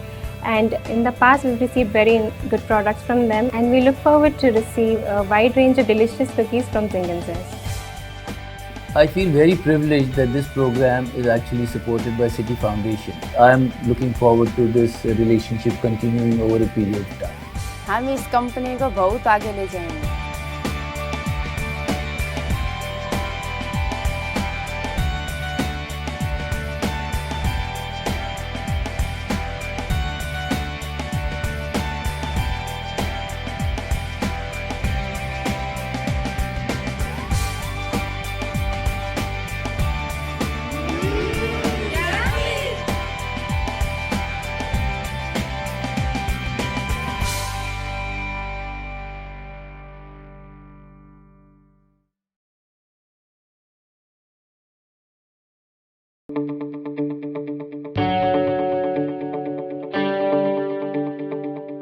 Jaipur, the Pink City, is among the foremost tourist destinations of India.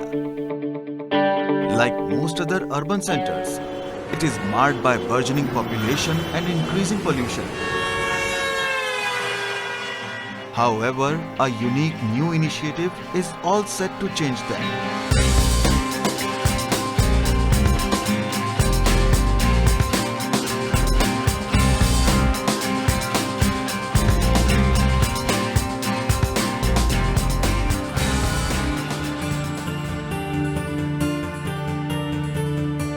The Pink City Rickshaw Company project is a unique initiative on wheels in the city of Jaipur. The beautiful city of Jaipur is home to some of the most popular tourist destinations of India. And the Pink City Rickshaw Company project presents a whole new vantage point to experience the myriad charms of Jaipur. Designed as a completely women-led, managed and owned social enterprise, the project envisages providing long-term employment to 200 women through their ownership in the Pink City Rickshaw Company, thereby ensuring their economic and social empowerment. The Pink City Rickshaw Company was conceptualized with the idea of addressing the growing urban poverty in Rajasthan. We are trying to create a social enterprise. So this will be a company which is going to be owned by these ladies. Through this program, we want 200 empowered women to run the rickshaw company, run tours, attain a sustainable incremental income and being shareholders of the company actually run this company. एक बार तो डर लगा sir, लेकिन फिर बाद में अच्छा लगना लग गया। रिक्शा चलाते वक्त अच्छा महसूस होता है, लोग बाग हमारे को देखते हैं, औरतें रिक्शा चला रही है। एक दिन भी कभी इनको भी देखते तो अपन भी यही चलाएंगे, नसीब में होगा तो। आज हमारे नसीब में है, अच्छा लग रहा है। This is one of the few programs that we have in Access which is looking at women's empowerment. More importantly, this program is trying to seek triple bottom line impact. Through the program, we are trying to see if we can build economic empowerment of the women. We are also looking at creating a company which will be owned and managed by these women and will develop some kind of a social capital. And because we are going to deploy e-rickshaws in the project, we will also be impacting on the environment issues.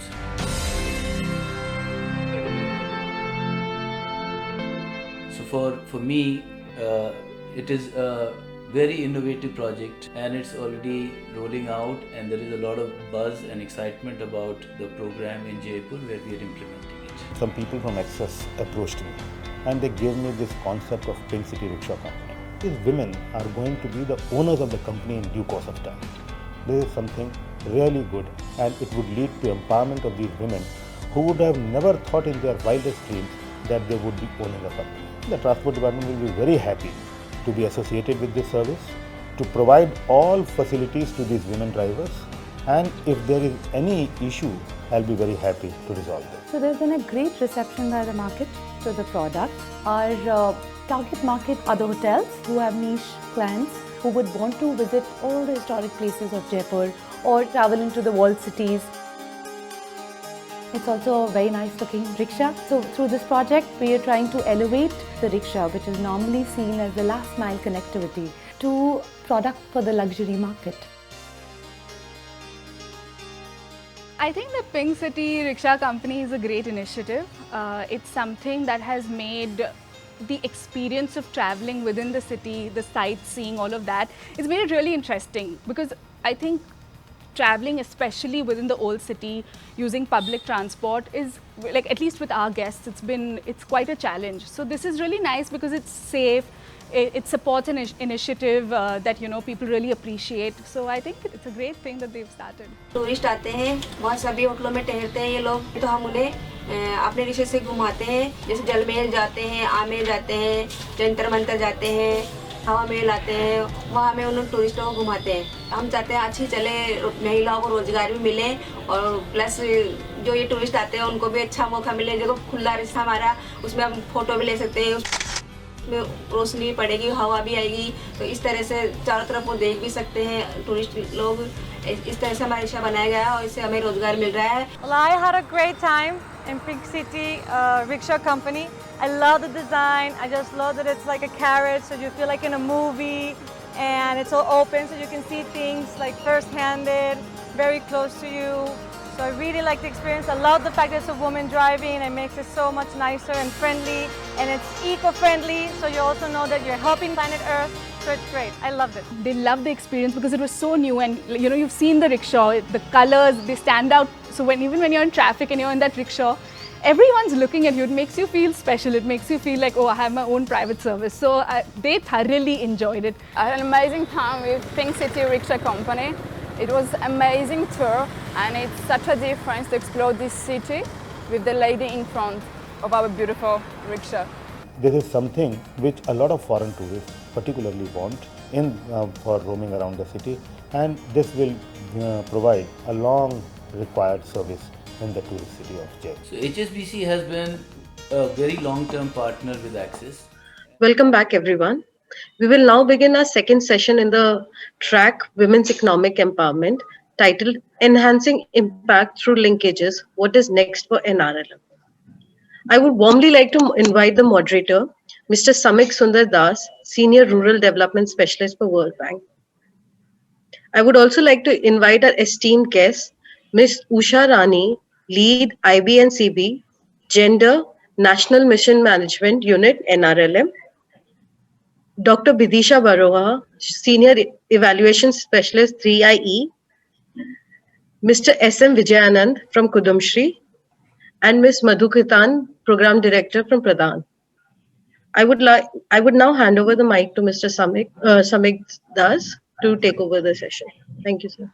Thank you, Shruti. Welcome all to this technical session of Livelihood India Summit, enhancing impact through linkages. What's next for NRLM?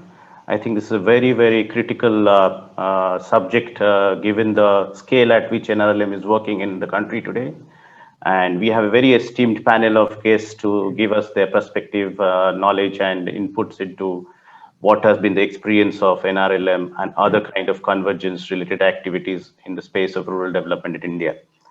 As I see and read it from the NRLM website, it has a very good definition of what they are going to do on convergence and partnerships. It says the purpose of NRLM getting into convergence and partnership is to enhance effectiveness of development program, which will greatly enhanced with linkage between institution of the poor, that's the NRLM institution, the SHG, VOs, and the cluster federations, with PRIs, the Panchayati Raj institutions, and the line department. I think the three main stakeholders in delivering services to the poor and to the communities in various parts of rural India.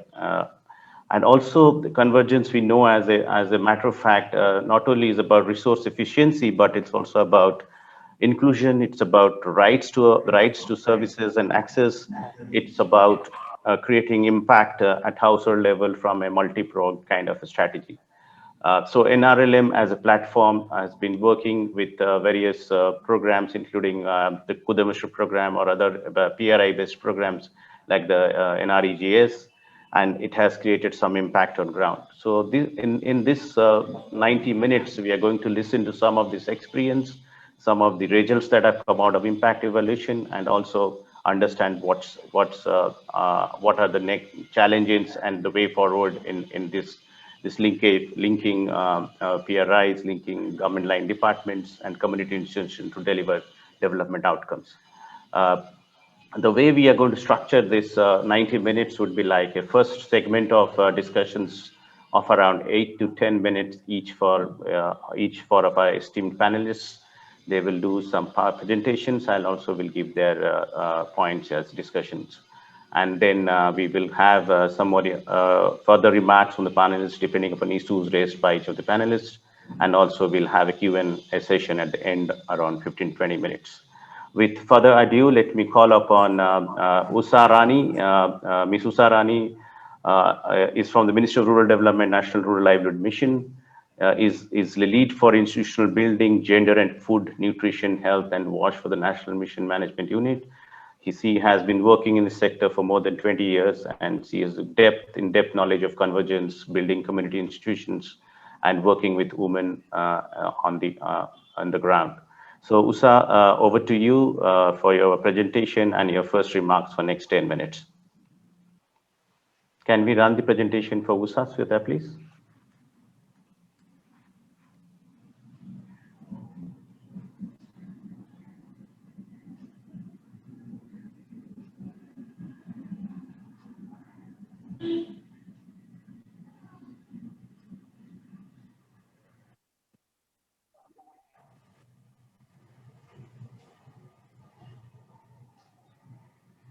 Yeah, we can begin. Go to next slide, please.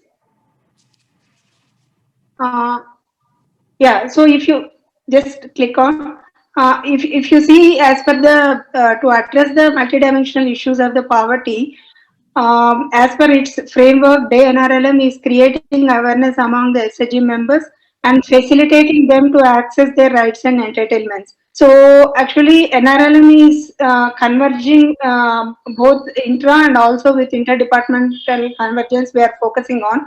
And especially like we are converging with MGNREGS, Agriculture Department, Horticulture and Animal Husbandry and Skill Development, basically to address the livelihood related issues of the poor people.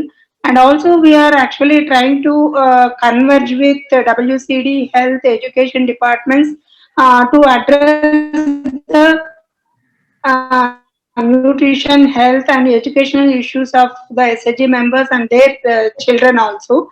And also like we are trying to converge with the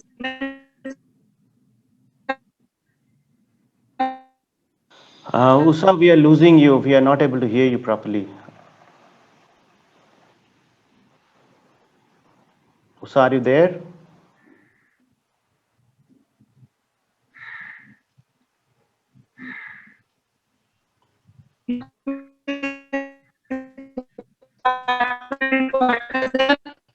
Food security related issues and Ministry of Social Justice, to address the issues of most vulnerable.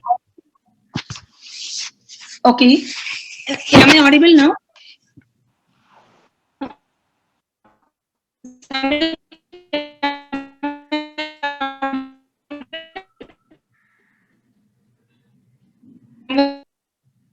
With various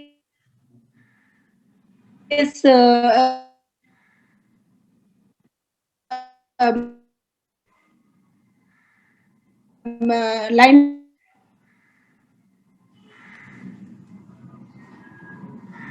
No, sir, we are not able to hear you at all.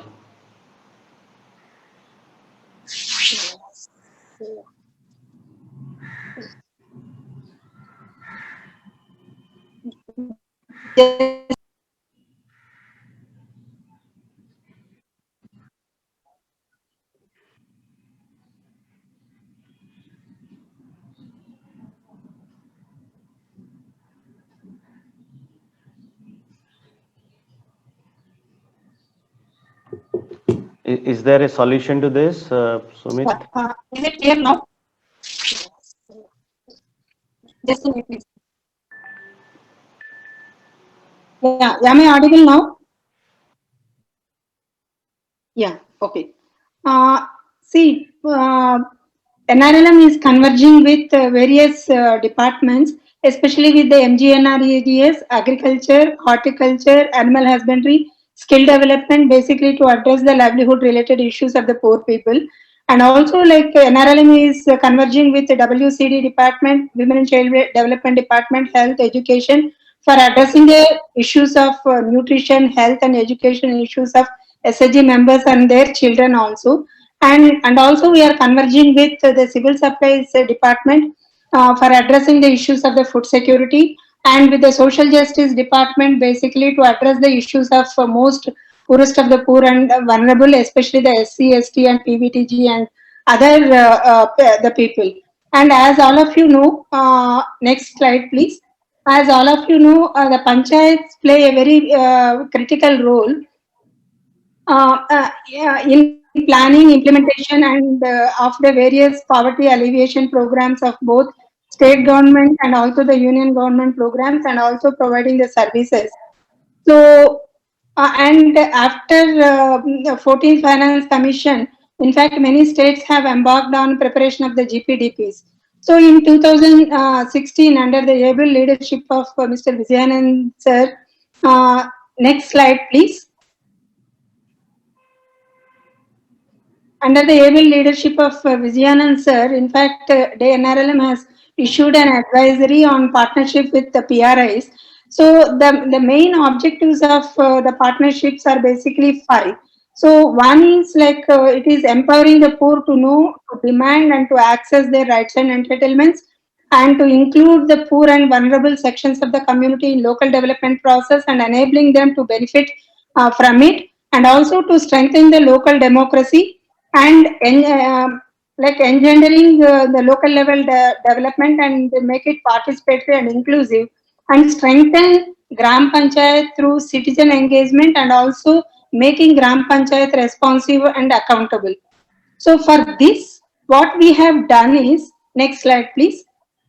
What we have done is, we have adapted 2 approaches for the PRI CBO convergence partnership. The one is the intensive approach, and the another one is the extensive approach, with the support of the World Bank project, the National Rural Livelihood Program. In fact, the special projects were given in some of the states, and later on under Day NRLM also we have taken up. So we have issued an advisory in 2016, and the pilot programs were implemented in 139 blocks across 11 districts. So this includes northeastern states also. Across the country we have implemented this. So the major focus of this PRI CBO convergence is basically on creation of local resource groups and internal mentors, so that these people will actually train the PRIs and also the CBO members on various aspects like their rights and entitlements, how PRIs has to function, and how the communities need to participate in the Gram Sabhas and various things.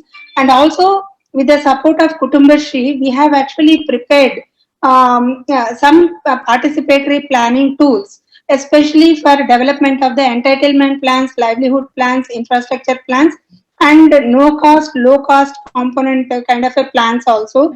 And also in this intensive approach, what we have focused is, we focused on mobilization of the community members to participate in the Gram Sabhas also, and also a very intensive participatory exercise that is called as village poverty reduction planning process. Actually, we have taken up across 139 blocks, and presenting these VPRPs in the Gram Sabhas, so by the village organization, so that the PRIs can consider the requirements of the poorest of the poor people.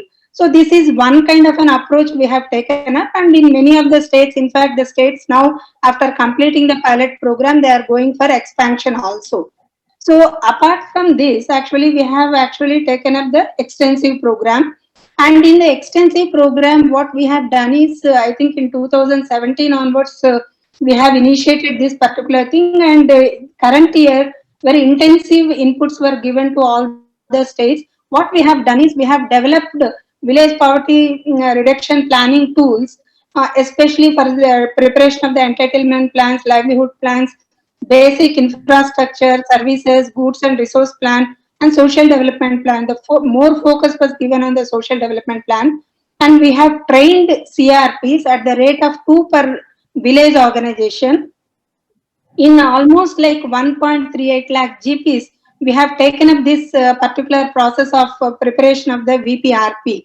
So here these CRPs are supposed to conduct the training programs to the SHGs and also the village organizations, and facilitate these CBOs in preparation of these plans, prioritization of these plans, and consolidating it and presenting it in the Gram Sabhas, and also mobilizing the members to participate in the Gram Sabhas, and making sure that integrating these VPRPs into the GPDPs. And this year, in fact, in the plan, as part of the Plan Plus, we requested all the village organizations to, with the support of the PRIs, to upload the VPRPs, whatever the approved VPRPs are there in the website also. So currently, this process is going on across the country. So every year, last 3 years we are doing, and this year it is very intensive. Around 37,830 to 823 villages, we have actually like prepared the plans. We have submitted to the Gram Sabha, submitted in the Gram Sabhas. So next slide, please. Usha, 2 minutes more, please. Yes. Yeah. So in this, actually, what we are trying to actually achieve is, we wanted to actually create a kind of an institutional forum, and also a negotiation space for the poorest of the poor and poor people to raise their demands, and also a kind of institutional identity for the CBOs, and involving the community in participatory decision making process, and enhanced participation of women in local governance, and especially political participation also, especially in the PRIs we are envisaging. And we are with the, I think MGNREGS and other departments requested a role for the SHGs, especially in the vigilant role they wanted. So we have actually developed social audit CRPs also in that, and the SHG members are participating in various committees also. And PRIs and SHGs can work together on the social developmental agendas. But while doing so, there are some very good positive responses also at the state level, and we are seeing some good change. But there are lots of challenges that we are facing, and we are trying to overcome those challenges. Especially the first and foremost challenges, despite of issuing the advisory also, there is a problem in many of the states in accepting CBOs as legitimate institutions in planning, monitoring and implementation. And the PRAs are having limited funds, and especially 6 schedule areas, They don't even access these funds also. And especially the line departments are not actually acknowledging the BPRPs, and they are not considering them for providing the support. And in many places, what the observation continuously coming from the field is line departments are not participating in the Gram Sabhas also. And there is a need to orient all the line departments and PRIs on the role of CBOs, especially in this complete the people's planning process, so that they can understand and they give that kind of a value to these CBOs. And whenever these plans are presented, and one more observation that has come strikingly is there is very less importance given for the social development plans. So these are some of the challenges we are facing, and continuously we are conducting a review meeting with the states, and also discussions with our the Ministry of Panchayat Raj department, and together also we are conducting meetings with all the states. So this is very briefly about what we are trying to actually do under convergence. Thank you, Samir. Thank you, Usha. I think that the presentation really provided the overall NRLM framework on convergence and partnerships, and the focus of the convergence activities towards rights and entitlement and interdepartmental coordination with agri skills, animal husbandry, WCD. What I took away from your presentation is the massive effort that has gone into decentralized planning with the process of BPRPs in use here. Around 37,823 BPRC have been developed in under NRLM, and I think that's a massive achievement. I think also the challenges that you outlined were really important ones to look at. With that, let me move on to our next speaker, Ms. Madhu Khetan, who is the program director in Pradhan. Madhu Khetan is a development professional who has worked with Pradhan for close to 30 years. His work has been mostly in Jharkhand and Madhya Pradesh, working with focusing on gender equality, women's collectives, livelihoods, enterprises, and various other aspects. Madhu, you feel free to introduce yourself further if I missed out in this short introduction. Madhu, would like to understand from you regarding your work on convergence-related activities in cluster approaches in Jharkhand, Madhya Pradesh, and other parts of the country, and what experience and what are the key elements of the convergence that's you when you work on ground and when you come up to the macro level and look at convergence as an approach, as a strategy, as a policy. So can you bring those two aspects of your work in your perspective in the next 10 minutes? Thank you, Madhu. Over to you. Thanks, Amit. And I will try to, bring in my experience of the field, but also, as you said, distilling from that some elements that go into making convergence successful. So first, so I was trying to see, as you also, Samik, you saw in the NRLM website, I was just trying to see, the dictionary definition of convergence. So, I mean, the Webster defines it as when two or more distinct things come together. So in that perspective, when we talk about convergence, primary for me is, what is the driver for such a coming together of two or more distinct things? That is of primary importance. So many times, I think convergence also seems to have become, in many cases, a means of reaching the last mile, using institutions as a conduit.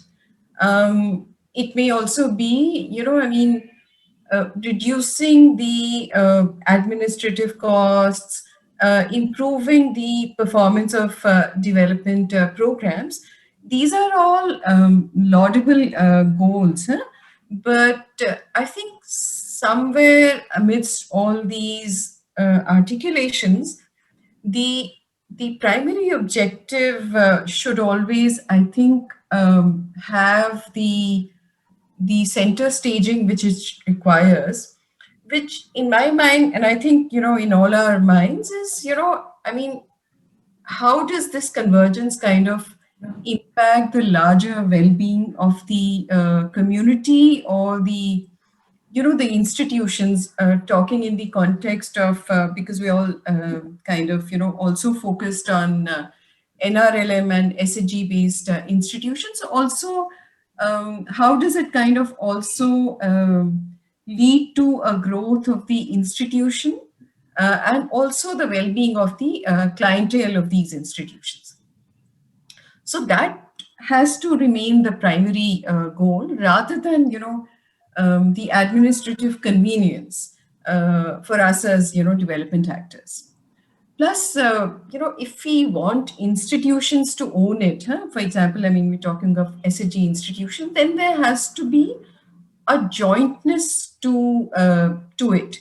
So there has to be, the SHG based institutions, they have to actually understand the perspective, and there has to be a joint goal setting. Only then actually, convergence will really happen. And there has to be flexibility for institutions who may be interested to participate in this.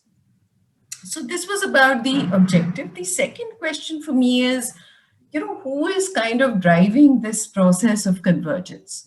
So there can be various scenarios, and my intention is not to compare these, but for, building an overall picture for all our understanding. So one is that we've seen examples of state-driven convergence, and there are numerous examples that we all are familiar with. One is the Poshan Abhiyan, which in which the Department of Health and Family Welfare and RD came together. Then there's a very beautiful example of the Prime Minister Awas Yojana and Narega convergence, wherein in the PMAY program, a component of labor days and sanitation was done through MGNREG's convergence. So that's one kind of state-driven this thing. The other is kind of civil society facilitated, and there are several examples again. Taking Pradhan's examples, I mean, I can talk about the Narega example, particularly is kind of standing out, and wherein we've kind of facilitated SHG collectives to leverage investments available under MGNREGs to actually create livelihood assets, individual livelihood assets for members and their households. So large scale, mango orchards, irrigation assets, and land development assets, etc., have been created, and this has actually led to an institutional agenda of more credit absorption, more credit offtake has also been happening due to these investments, because so it has actually led to not just an impact on the Narega investments, but also led to an impact on NRLM investments and better use of the NRLM credit being available through the SHGs. Then, there are also examples of, which may be more the Swayambhu bottom-up community-led convergence processes. For example, the kind that Usha just described through the VPRP process, which is, the state has kind of emulated it, but, I mean, there can be bottom-up processes of the kind that Usha described, wherein the SHG collectives at the bottom level and the Gram Panchayats kind of come together to create more collaborative mechanisms between them, and therefore leading to better delivery of various kinds of development programs. So these are, and I think in my limited understanding, I think the state's role lies in creating such enabling frameworks, but thereafter the process should be more bottom up, wherein the local actors build on their agencies to actually leverage these convergence ideas, and that really leads to a grassroots movement really getting created to actually make use of these opportunities to further their own goals and to actually contextualize in their own areas. I don't know how much time I have, just like to share a few more points. One is that, we also have to see the correct life cycle stage of the CLF or the institutions at which, convergence may be appropriate or suitable for them. So, for example, right at the very beginning of the institutional formation, it might take away from the major focus. So, we also have to be cognizant of the stage of the institution. We also need to be cognizant of, if the process has to be led by the SHG collective, then we also have to focus on building capacities of the institution to actually make that convergence happen in their own context. So they have to build a perspective, they have to locate the problem in their context, and rather than, we have to build their capacities of both leading, governing, as well as managing, rather than only using their capacities of extension processes, which many times I think that seems to become the case. And also, for this to happen, I think we need to also broad base cadre-led extension processes to actually institution-led processes. For that, and that's a more, I would say, a complex process. So it requires that kind of investment at the level of the institution. Also, I mean, it also, as we said, convergence means two distinct separate things to come together. Now, it's also not just a technical process. There are people in all these two domains, and people have their own sense of boundary, their own sense of domain. So if I have to let go of my sense of my domain to actually collaborate with another entity, then it requires human processes. So, for example, all the challenges that Usha also mentioned, is because of these human processes. Panchayats have to actually visualize a merit in collaborating with SHG collectives. SHG collectives also have to move beyond looking at Gram Panchayats as, entities that are only cornering benefits. So there is mutual, if I can say, suspicion on both sides, which requires, actually facilitation. It cannot just happen only by, capacity building processes. It requires actually, that kind of granular work with both these institutions to actually make it furthering collaboration rather than, competition. I know I'm running out of time, but just like to, there are one or 2 points. We also have to recognize, for convergence to happen in an institution-led manner, we have to recognize the costs of the women-led institutions. Otherwise, we're kind of only creating, we're kind of banking upon women's unpaid labor, which anyway, we all of us recognize within the homes. Anyway, it is happening. We cannot, again, make these institutions again run upon women's unpaid labor. So we have to recognize, for example, if NREGA has to be also the implementation, we are foreseeing role of NRLM, CLF kind of institutions, then we also have to make provisions for actually, meeting the cost of implementation. In the past, we've seen toilet construction happening through CLFs, but without, actually making any provision for the kind of administrative this thing. I would just like to end by the last point that I want to flag for your,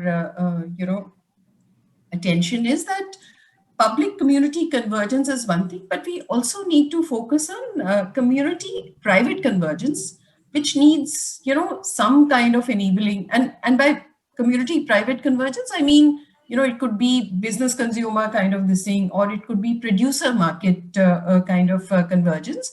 This requires, some enabling framework at the level of, policy, and some incentives to also overcome the initial diseconomies of scale. And we have numerous examples already in the NRLM ecosystem. For example, we have the example of Indian Oil partnering with SHG collectives in MP to provide cylinder refills in the Ujjwala Yojana.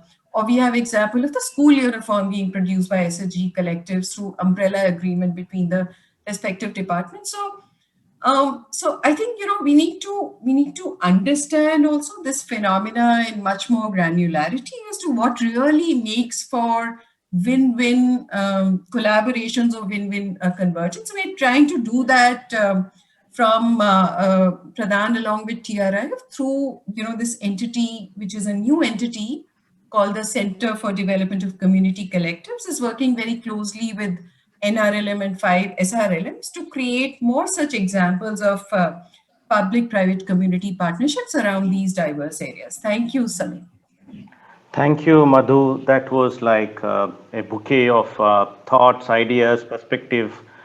And the key message I really took away, which I also believe in, is convergence is not an administrative convenience, but it's about well-being of the community and the institutional growth leading to clienteles, overall well-being and overall growth in terms of their own development. And there's an array of things that you spoke about, and I really like the last part of looking at convergence from the perspective of not just community and public, but community and private, and various other aspects which you have laid out. I'll come back to them in the next segment. With that, I will go to Vidisa now.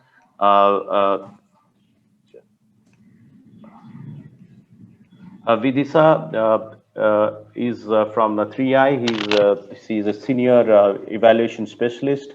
She manages a number of programs in 3i, including the multi-state evaluation of National Rural Livelihoods Project that we will be discussing now. Vidisa, over to you. What I would like to understand from you, Vidisa, that you have been a part of various large-scale evaluation of NRLM program. You recently did the evaluation of the NRLM and the convergence with government welfare program like NREGA. So would you like to give us a little bit of understanding of what was the outcome of this evaluation? What are the key takeaways for our audience, and what are the things that you think are working, what are not working as per the evaluation outcome? Over to you, Vidisa. Thank you so much, Samik. I have a presentation just which to give some structure to my thoughts. Before I start off, I wanted to really thank Ushaji and Madhu for a really excellent start to the conversation. And I hope that this what I am going to present will really just be able to put some numbers to what has already been discussed. So we can go into the next slide now. Let me start by giving a brief snapshot of some of the main findings of the NRLP evaluation that 3IE with our partners in Pruthi and Stanford conducted. And our main objective was to understand what has been the impact of NRLP close to a decade after it was started. Actually not a decade, but perhaps 8 years after it started. And the time was exactly right. We did this evaluation around, the report came out in 2020, but the data is collected for the year 2018-19. And, the time was about right because, that was when these discussions on what next for NRLM really were picking up. One of those recommendations that we had based on our findings was, among other things, we really emphasized the need to do more than just financial inclusion. focusing mostly on livelihoods generation and convergence. And here, just to give you, again, numbers to what I'm trying to say, our evaluation found that there were significant improvements in household income, in male hours of work. And we also found that female, although still women, although they were still very much, working in unpaid domestic chores, there was an increment in the number of women who were involved in productive activities outside what they regularly do in their households, and there was an increased diversification. So some strong impacts on the economic front, and this we saw was primarily due to the great job that NRLP was doing in promoting financial inclusion and access. There was an increment in loans. SHGs are providing the much needed credit, and there was a reduction in informal loans.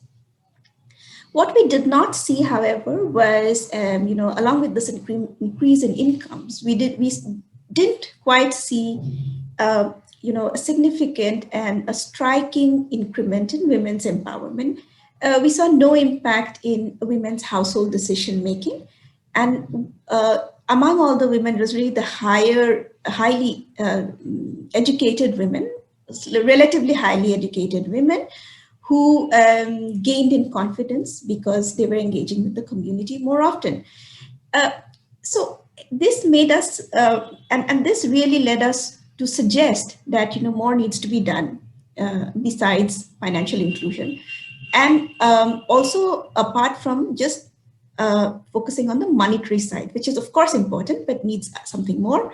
Hence, we talked about giving to women, skills that are tangible and linkages that they can work and that are sustainable. And this actually led us to think more carefully about convergence. What we found out of in our data, and our data is actually quite extensive. We covered, what I'm reporting here is from is data from 7 states out of the 9 that were involved in this evaluation. Really thanks to the SRLM for their patience with us, and over 4,000 SAGs that we covered. We saw that 40% of SAGs were reported that they were involved in SAG convergence activities, and this was driven by the older SAGs. Needless to say that it was the older SAGs, SAGs that were formed before 2015, that were taking up more of these convergence activities. We also found a strong case for federation, as Madhu and Ushaji had pointed out, the importance of federations. When SAGs are federated, they're significantly more likely to take up convergence activities. Can we go on to the next slide? Yeah. So, essentially, what we this led us to really understand the value and potential of convergence. We looked at various programs within our impact evaluation. We looked at NREGS. We looked at Swachh Bharat and the Ujjwala schemes, things that were facilitated by schemes that were facilitated by the SAGs. And of course, there are there's a difference in focus about which program you want to emphasize, but NREGA was definitely one of those programs that were priority. So this led us to work on a secondary paper based on the data that we have already collected of 2018 and 19. We wanted to understand, what is the impact, and when we were in the field. So the one thing that came across to us in our conversation was, what about convergence? What about convergence? So to understand the impact of various convergence activities across streams, across programs, we reached out to the states to understand exactly when was convergence activities started, we got the data from 5 of our 7 states that were involved in our evaluation, and we merged this block level data. We know when a block started convergence, and in particular NREGA convergence for this particular analysis. We know when a block started the NREGA convergence, and we have a whole bunch of outcomes and impact estimators that we have from our household surveys. And what we did is precisely, and I don't have to now go back because Ushaji has already put in such a nice timeline, but make use of the timeline that I have presented above. So really, if you notice that, NREGA started sometimes in 2005, and it was also done in a very phased manner. NRLM2 started, in earnest, I would say, there's a long history of SAGs, but in terms of NRLM and in the 7 states that we were looking, really started in earnest in 2011 or 12, and then it continued. And somewhere between 2015 and 16, that was when, a circular was sent out, which clearly laid out that how NRLM will be linked to NREGA and what were the expectations out of such a convergence. The focus of this convergence, and from our reading of these various circulars, was that, there had to be some, of course, the relationship was expected to be symbiotic. There was women from SAGs were to be involved in the planning and monitoring of NREGA. What assets to be created under NREGA. They would be involved in the planning of NREGA, in the budgetary process, and in the monitoring side of it. Now this led, and of course, the fact that, they would be working to make sure that people who did not have job cards, who were the left out poor, were brought under the folds of NREGA. So there were clear outcomes for NREGA. It was important to make sure that the delivery was right, that it reached the excluded poor.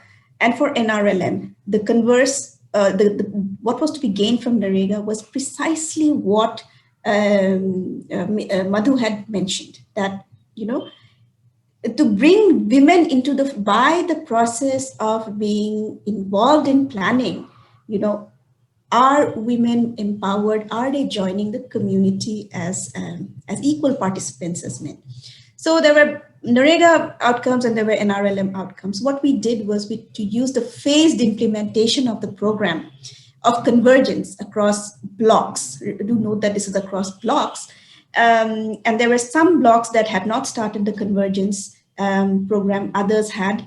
And then even within those blocks, we have a set of villages where the SAG program was started before convergence, and there were others within a block where villages SAG mobilization started after convergence was initiated at the block level.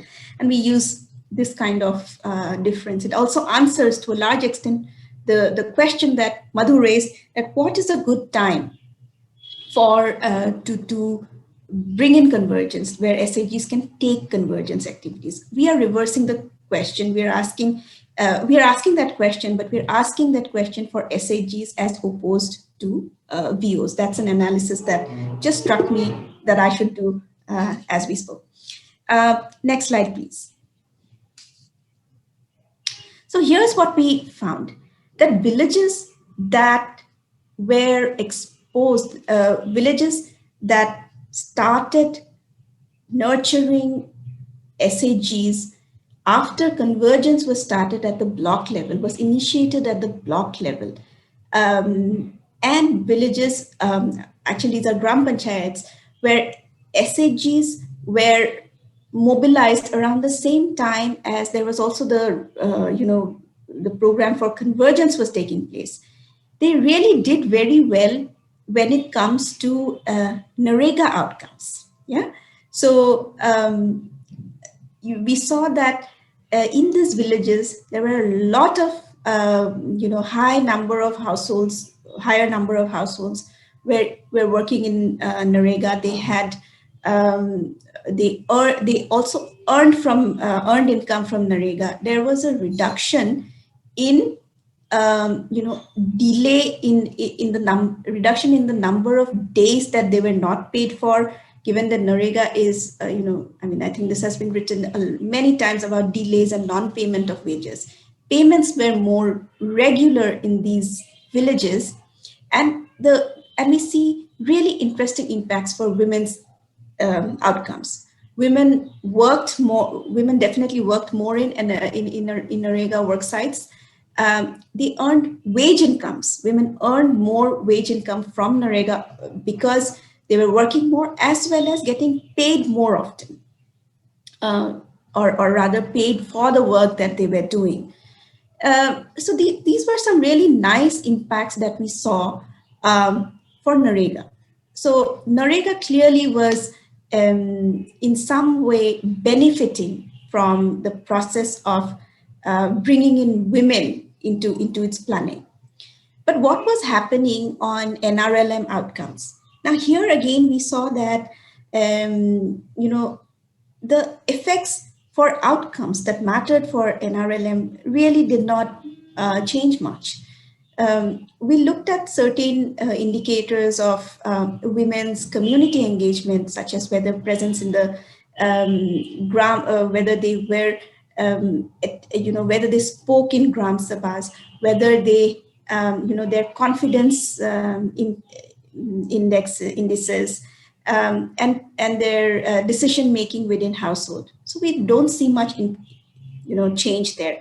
We do see some impact on women's confidence, but again, it's not something I would really make a big deal of. I have to explore it further. It's weakly significant. So it seems that this process of convergence of NRLM and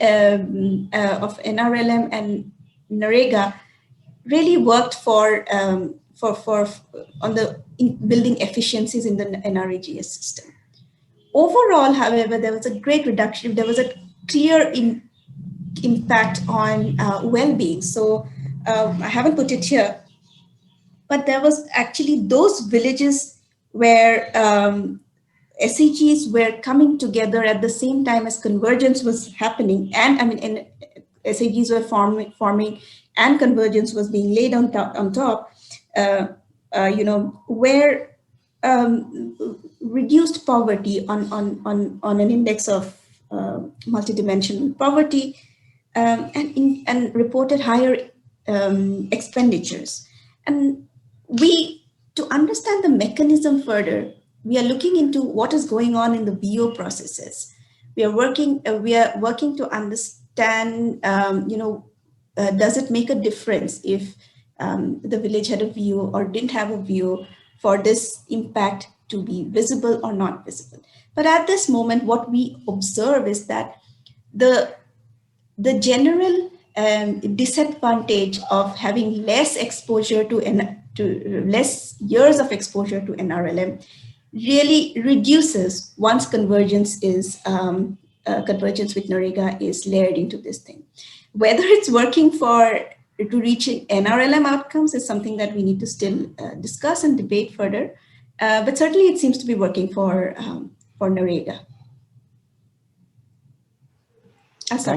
Thank you, Vidya. I think you brought in the overall the discourse on convergence to a framework of evaluation, where we could look at various impacts of convergence on SSG as institutions. As you rightly said, maybe you have to do deep dive into the VU as institution and convergence outcomes. But I think it was interesting to look at your perspective and understand what is coming out of this evaluation you have done in the last couple of years. And I like the point you made about the cutoff point of 2015 when convergence was coming in, and the rollout of convergence and how it impacted various households who are through SHG got into NREGA kind of activity, and the overall impact on efficiency being brought into NREGA rollout in these blocks. Thank you, Vidisa, on the presentation. I have a few questions. I'll come back in the next segment. But I would like to go back to our, if I would say our premier speaker in this session, Mr. S.M. Vijayanand.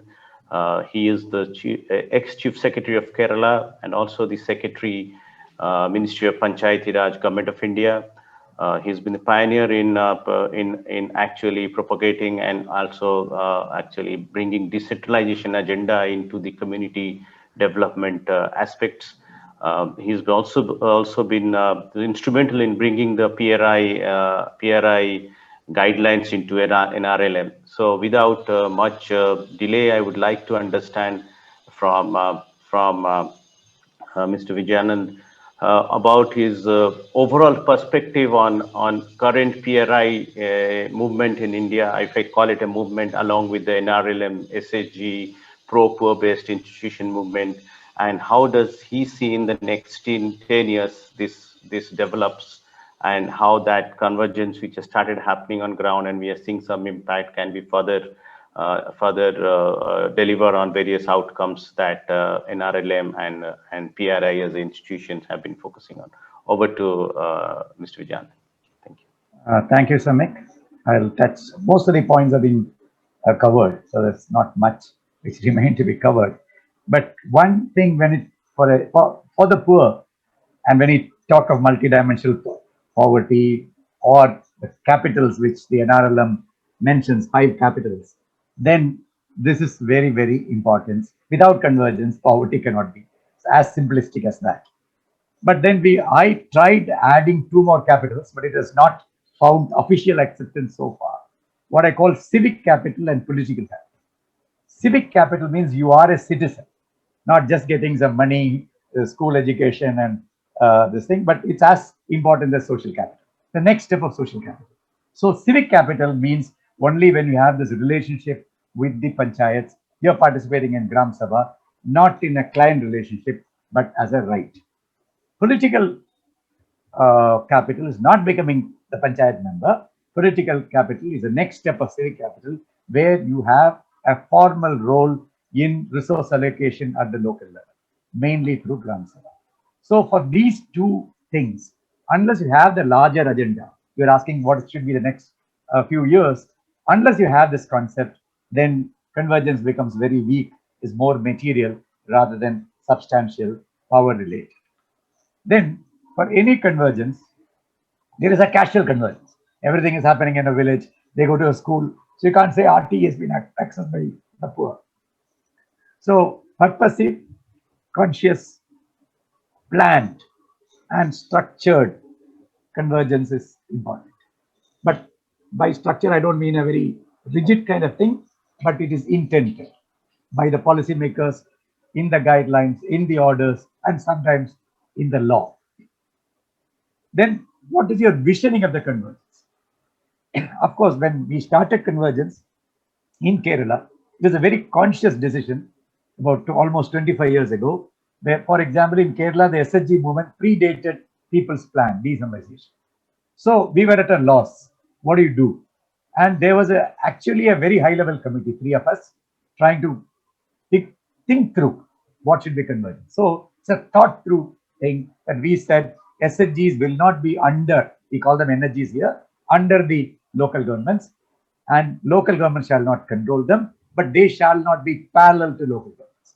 So government will not try to create separate power structures and communicate separately. So you will work together. We said we'll work together, right to know each other, but you can't interfere in each other's affairs. This was put in writing, and that was a very, very important thing. At the time, I didn't use the word, or we didn't use the word, but now I find Ambedkar's concept of social democracy and political democracy. Without social democracy, you can't have political democracy. And we can't create the social democracy which Ambedkar envisaged, but this is at least a kind of some step in that social democracy. So bringing together this is bringing together this thing. In Kerala, we said SHGs would be the next step in decentralization. Some of them even use the word communitization of decentralization. So unless you bring this into the concept of Panchayati Raj, understanding of policymakers and local leaders, the convergence may not be real. And so the SHGs go beyond thrift and credit. So that's what I meant, the capital. The real institutional convergence and scheme convergence are different. So institutional convergence we should get for, scheme convergence is incidental. For example, SHG GP should be the real convergence. And what is the logic? And Madhu was mentioning an excellent point. Why should you converge? Just because a bureaucrat writes or a guideline has come from Delhi, you don't converge. Which means there has to be a logic which is accepted by both, sometimes pushed by somebody above because it doesn't automatically get accepted, and also mutual benefit. Unless there is mutual benefit, there's a perception, then it will be Namke Vaste kind of convergence. So mutual benefit here is the logic of SHG. You are an outreach mechanism of panchayats. You can bring people to Gram Sabha. You can be a service delivery agency for panchayat. And in many parts of India, where panchayats have very poor human resources, the SHGs can even write accounts. Educated SHG women can do internal services in an office. So the panchayat benefits. Reverse, for the women, access to resources, empowerment, and then Gram Sabha, all those things. I can go on and on. There's a long list of what panchayat will gain and what the SHGs will gain. Then what are the principles of this convergence? Equal, I say, mentioned, but something which we missed. I tried to persuade when I was in Delhi looking after NRLM from 2012 to 15, that you try to make your village organization of CLF co-terminus, not exactly, or maybe one BO for two panchayats, but don't cut them, don't make panchayats irrelevant.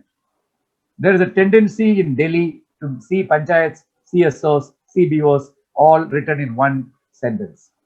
The recognition of panchayats as local governments is not there, barring very few people. So this lack of understanding ensured that your CLF and BOs all scattered. They really will not converge. So that is very, coterminousness is very important. Then volunteers, because by volunteers is not voluntary in that sense. I am using a Kudumbashri term. There are barefoot specialists in an SHG or a village, one looking after health, this thing. So there should be somebody looking after convergence, somebody looking after Narega and those kind of things. Otherwise, it doesn't happen. Then, of course, it should be a sutra. This convergence should be a sutra of local government. There are Pancha Sutra, Dasha Sutra, and all that, but convergence should be a sutra, and somebody should really think through without which convergence will not be there. And another important area of convergence, which some states are doing, but they have not realized it, is the Mahila Sabha route to Gram Sabha. That's a stepping stone, and with almost 1 crore SHGs, the SHGs can dominate any Gram Sabha in India, in most of India. And they can articulate, they can act together, and they can't be overawed by any of the feudal things. Then, of course, village committees and all that I don't have to say. Then Narega, I remember in 2013, we held a big workshop because initially NRLM was not very keen on converging with Narega. There was some resistance saying that no, ours is livelihood and all that. We should not get into other things. We will distract. Organization is more important than all that. So we had a big workshop, and I still remember having used the word, this is the mother of all convergence. Narega SHG is a mother of all convergence. So what we need to push is to the totality. The organization of the work, not just demand of work. The organization of the work should be by the SHG. Just before the GP approves, the SHG Federation should approve the Narega budget. They decide what works, or they substantially decide, not totally decide, when they need work, what kind of work they need, and then that was not conscious way of empowering SHG in Kerala. That is I must confess, is a kind of serendipity. We brought in SHGs for two purposes. One, there was corruption in all these public works, and we were very particular to get rid of corruption in these kind of works. So we thought SHGs means zero corruption. I can say in Kerala there is zero corruption. Maybe the quality of work is not as it should be because there's no contract. Second is, of course, this should go to the most needy people, so targeting would improve. So with these objectives, if Narega is taken over by the SHGs, there's nothing in the law preventing it. The panchayat has to approve, but the sub-panchayat process should be entrusted to this thing, and organization of the work, including mate. And at one point of time, we even tried to push the idea of a barefoot technician, a barefoot engineer, trained. And ILO had made an excellent training module for training these people for taking the basic measurements and all that, because there was a shortage of engineers. So that is the other kind of thing. Then now that GPDP had just started when I was Secretary of Panchayat Raj, GPDP pushes us to a higher level, particularly since GPDP is supposed to have NREGA and all other resources. So GPDP, you are getting into planning, which I said is a political cabinet, deciding allocation of resources, pulls and pressures, counter pressures, corrupt intentions, all things are there. But if women unite and see their interest, so they are not accessing a scheme, they are accessing resources. They are ensuring the resource use. So that is very, very important. And for all this, I mentioned certain things which will be part of Sutra. There should be roles clearly given. It will not happen automatically just because of democratic pressure. It doesn't happen. There has to move. And then, as was mentioned by Usha, this is ultimately moved to, she called it Village Poverty Reduction Program. It's much more convergent. Ultimately, when you have a village poverty reduction program, which is accepted and resources automatically committed. Otherwise, it's only a wish list. Beyond that is very important. Then joint capacity building is very, very clear. And this should be at all levels. We go and ask a Panchayat Raj secretary, what do you want to converge with SHG? It should not be his mind. It should be a policy. Yes, these advantages, these risks are very much there. So it has to be, as was beautifully put by Madhu, it is top down and bottom up. It's both. It's process oriented and instruction oriented. But in India, instructions alone can set off processes. If natural processes come pushed by organizations like Pradhan, well and good. But in most parts of India, it doesn't happen. Some writ has to come from GOI, MOPR, MORD, and this. Then what makes it happen? One, mutual benefit. Second, that is something which is lacking. But I think after time, people will do it. When Kudumbashree started, most departments were not willing it. They saw it's some creation of the local self-government department. But now Kudumbashree has become a social institution. So every department seeks Kudumbashree's help on its own. They don't have to take permission of anybody. So when SHG reaches that stage, so you're asking me what 10 years, where this is seen as a collective of the poor. For anything to do with the poor, that as a target group, all departments approach them just as all departments approach a panchayat. So that is the ultimate thing, where your recognition as a legitimate stakeholder and as a delivery agent, not just a medium. Suddenly you don't have anything, you like COVID, there's a problem, ask SHGs to go. No, it's not a temporary kind of thing. You recognize it. Then, of course, involvement in processes. In Pakka, you do this, you prepare a plan, this should be discussed, action taken, all those kind of processes, which of course can be kind of pushed by CSS. And lastly, when it comes to acts, it will not be, I mean, rights are not given, they are taken mostly. So not to fight with the state, but it's a demand. So where the SHG converts into a CSO, demand RTE, demand NFSA, demand your social security. So demand access, of course, purely constitutional within this. So these are the kind of things. So my request to all the persons, of course, I'm part of Pradhan, so I don't have to request myself, but others, particularly from the impact evaluation group, let's try to develop beacons, because these don't happen because of processes and discussions. We really have to structure. And in Kerala, Kudumbashree started in Alappuzha, in an urban area, in Malappuram, and we had a huge learning. Even People's Plan started in one Gram Panchayat for 3-4 years. Then we could easily adapt it. NRLM expanded all over India, following this model of beacon or resource blocks. Thank you very much. Now I'll answer any questions later on. Thank you, Mr. Vijayan. That was, as always, a discourse to listen to and understand how this has to be done in terms of from one village to take it to all India kind of a scale up. How do you scale up that kind of approach and various other area elements that you brought into the discussion today. But now I have some pointed questions, one for Madhu and one for each of the panelists, I would say. To start with Madhu, I think you made a very interesting statement when you said that this whole process of convergence should not be cadre driven, but should be led by institutions. And also you brought in this element of the cost of participation or cost of what we call SHG's involvement in various service delivery or various kind of work they take up on behalf of community, in the name of community, but actually may be public in nature. So can you allude a little bit more on that and give some thought to the participants on how do you take that forward? So yeah, I mean, thanks, Amik. So first, this question of cadre-led and institution-led.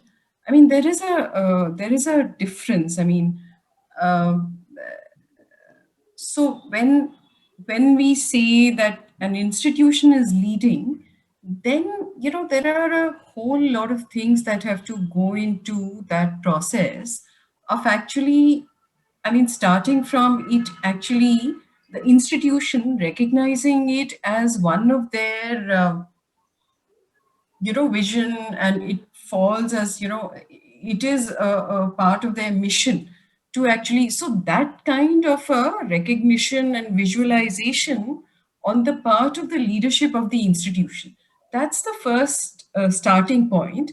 And then of course the whole thing of building both the management capacities as well as the governance capacities of actually making it happen, which is a little bit very different from actually rolling out a training program with the help of designated cadres. So you can actually, the training program will happen, and women will get training days, will get generated, but actually I mean, women will not perceive it as having uh, contributed or having run with that agenda.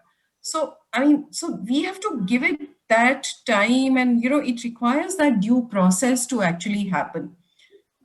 So that's what I meant to say. And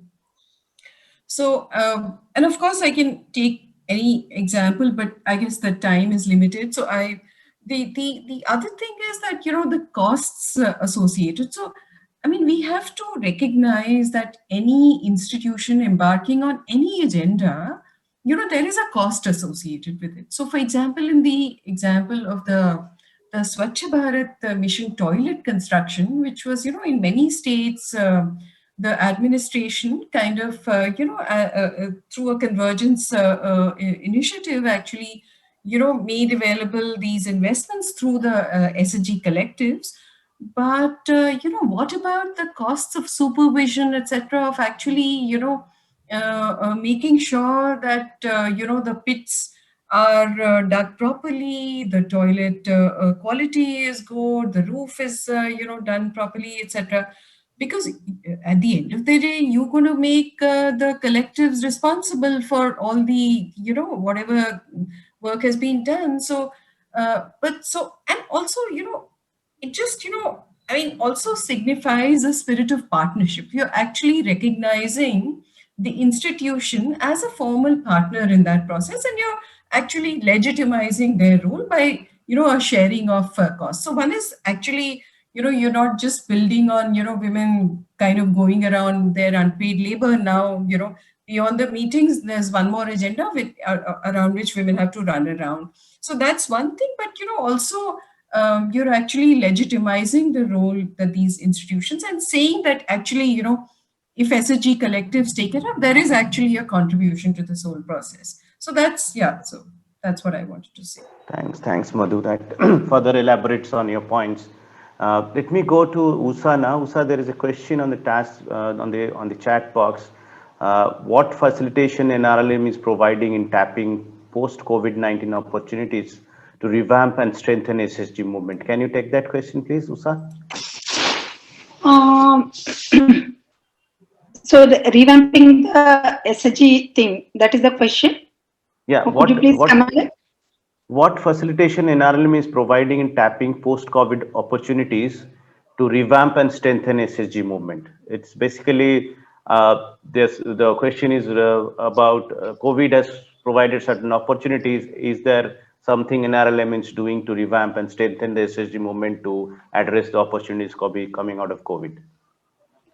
Yeah, definitely. In fact, the post-COVID scenario, even during the COVID and also the post-COVID scenario, The one opportunity what the SHGs have actually like captured is like the BC agent. So the currently like in many of the places the SHG members are acting as the BC agent, and during the COVID situation, in fact they have actually done transactions in almost all the villages. So that is one thing, the financial inclusion front we are able to actually see. And the second thing is on the both on the farm and the non-farm livelihood related activities also, if we see, for example, like the collection of the vegetables and also like distributing it to the collection of vegetables and fruits and distributing it to the COVID patients, and also like making it available to the containment areas also the SHGs have taken. So by after having these kind of experiences, now they are actually going for a scale up related activities also that is happening. Similarly on the mask production, sanitization, hand sanitizers preparation and all those things also they are doing. And even on the community kitchens thing also, like they have taken up a lot of activities, especially with the migrants. So for doing this thing, what we have actually done is to address the issues, the post COVID, especially like we are focusing on some of the states where the reverse migration happened on a very large scale. So we have asked the states to prepare separate proposals, especially to address the overall development of the migrants. So these proposals, what they are including the states, what we have asked them to do is, one thing is making sure that all these migrants to be part of the SHG movement, and also they can access the community investment fund what the mission is actually providing, and also like on the livelihood front and also the human development related activities also we are asking them to incorporate. So in fact so far we have approved almost three special projects to the states to work with the migrant people. In addition to that, one more thing what we have actually done is like because at the ground level there is a need to really work further on the nutrition related aspect and also on building the immunity. So on a larger scale we have prepared the modules also on the immunity building with the support of our partner organizations. Now we are planning to actually give training on the how to immunity boosting kind of a training program, and also we are giving special projects on especially on the health and nutrition related aspects coupled with the livelihoods. So these kind of projects also separate projects we are giving to the states. So this is how actually we are trying to strengthen the SHGs to utilize the opportunities of the post-COVID, both on the livelihood fronts and also like whatever the issues that has coming up, we are trying to address. And the another part of it, what we are trying to do is through our micro enterprise thing. So now we are developing new loan products also, so that we can meet the credit requirement of the people, and also we are making sure the liquidity at the SHG levels by relaxing some of our policies. Thank you, Utsa, for elaborating on what NRLM is doing on the opportunities coming out of COVID. Now I'll go to Vidisa. Vidisa, I have a very quick focused question for you. What kind of other evaluations that you are doing to understand the empowerment elements of SHG program? And I understood from your presentation that you looked at empowerment only from the perspective of convergence, or it was broader than perspective convergence. And why? What are the feelings, or what are the data saying regarding overall empowerment of women in the SHG program? We actually have developed an entire research program around NRLM. So what we have presented to you is really just two pieces of work. Tomorrow, in the morning session, Anjani Kochar, who was the lead PI on our NRLM evaluation, will present more work on empowerment, on our research around empowerment. Broadly, what we are observing from our data are that a couple of things matter if empowerment when it comes to women's empowerment and policies regarding that. The first, of course, that as I have, as my presentation was showed, that when it comes to intra-household gender norms and particularly bargaining power between a husband and a wife or a married couple, a couple living together, those gender norms are really harder to change than one would expect. So while we are observing that women have, from our impact evaluation, while we observe that exposure to federations, being part of federations or even being associated with a federation meant that women were gaining more mobility. They were gaining more confidence in engaging with persons outside their homes. When it came to bargaining with their own husbands, there were still some strict norms which perhaps don't change with financial inclusion that easily. So that's one of the positions that we have, one of the main findings that we had, and which actually got us very curious on these empowerment indicators. And we really want, in this research program, we want to view women's empowerment in a multiple dimension way. So first, of course, is the woman's personal empowerment, which is related to her own self, to take decisions about herself. Then within her household, taking decisions with her husband, with her family members regarding the household. The third on the community, and the fourth at a larger level. And each of these need a different type of intervention and a different approach, right? So financial inclusion may be it pushes women, and the SAG movement, by making this cadre of women, by depending on women to push the program forward, maybe bringing them outside their home, giving them more confidence than they had before to deal with market agents. But when it comes to their homes, those gender norms remain still fixed. And this is also reflected in, the fact that women are still putting most of their time in domestic unpaid work. So that's something that's really, really interesting there. What we see on the other aspect, which is around convergence, the same story is actually played out even with our convergence story. Where we see that women do contribute a lot when it bringing these SAGs into NRAGS planning made a whole lot of difference to NREGA's efficiencies and implementation. But when it came to the woman's own agency, those did not change as much as we would have expected. Again, it changed for very, very weakly, significantly on her confidence. But particularly when it comes to empowerment as measured by, say, her own assets that she can call her own, decisions about her family, those are dimensions that have not changed with such policy interventions. Thank you, Vidisha, for elaborating on that, because I think it will be interesting to see as you finalize some of these findings and they are in the public for to look at. Just lastly, I'll go to Mr. Vijayanand for a couple of minutes without what was the political economy which made Kudamshri happen the way Kudamshri happened? Then why didn't the Kudamshri happen in any other state in India? Maybe if I ask that question. What would you enlighten us with?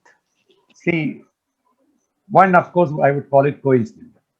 Kudumbashree, as I struck roots in the early 90s in the Malappuram district and rural areas, and Alappuzha, it's called Alappuzha now, urban area. So it came from two simple programs, community-based nutrition program and urban basic services, very, very small programs.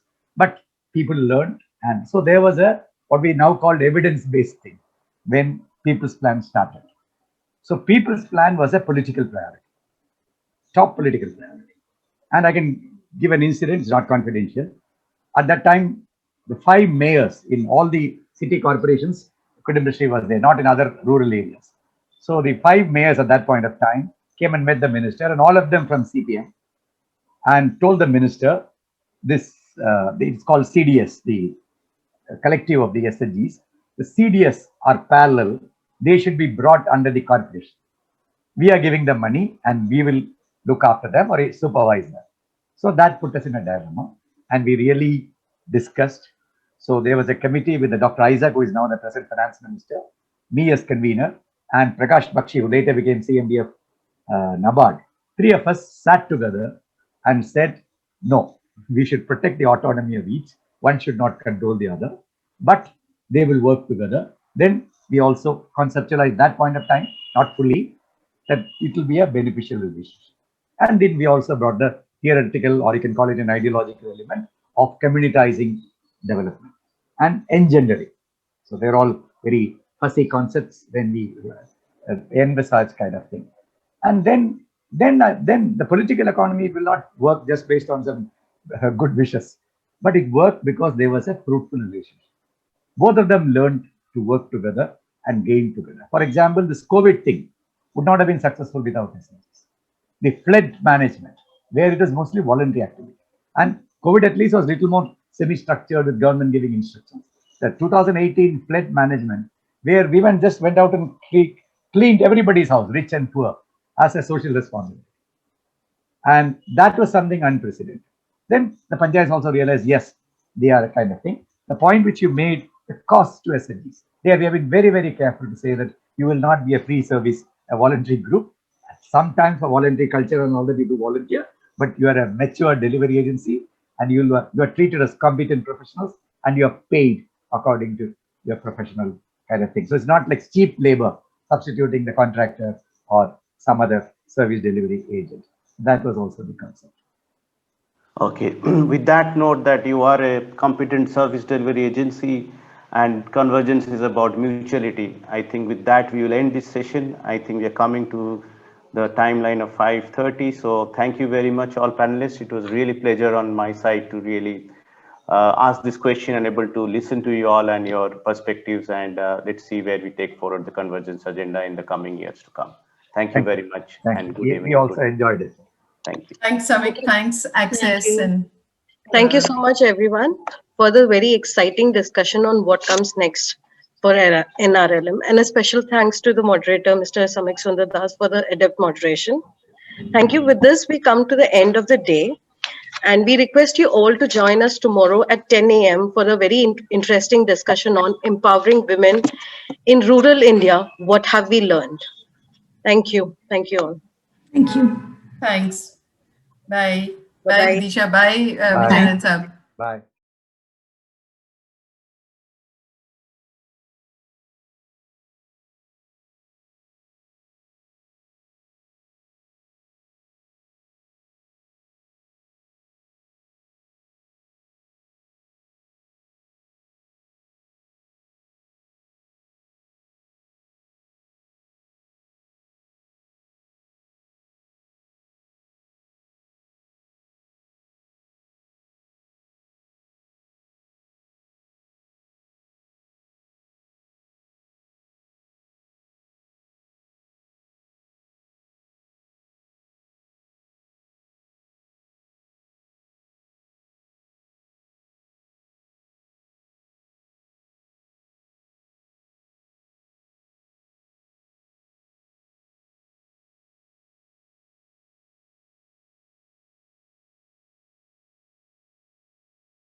नानी क्या बन रहा है? बेटा तेरे पसंद की चीज बन रही है।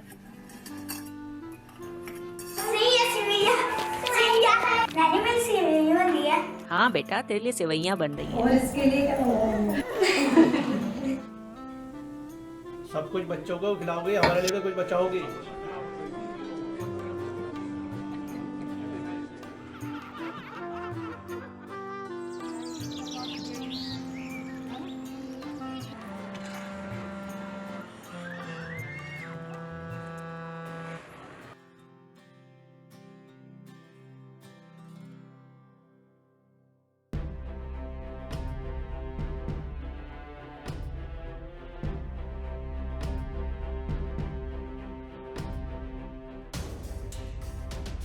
मेरा नाम नज़मा है। मैं जयपुर शास्त्री नगर की रहने वाली हूँ। मैंने कभी सपने में भी नहीं सोचा था कि एक दिन मैं रिक्शा चलाऊंगी।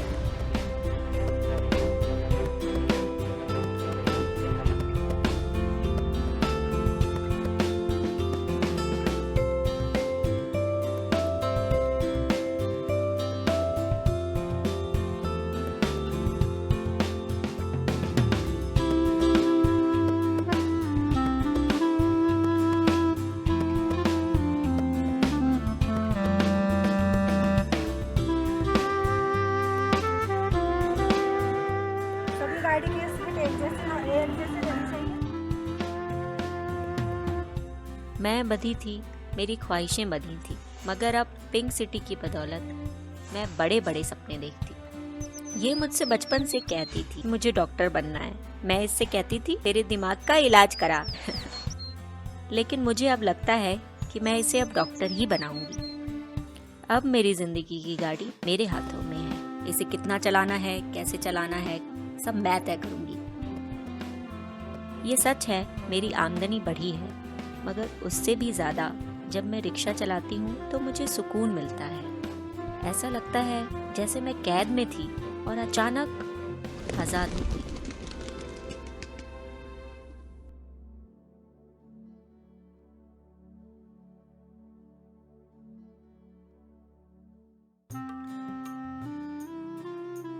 मैं चाहती हूँ औरतें परिवार भी चलाएं, रिक्शा भी और देश भी।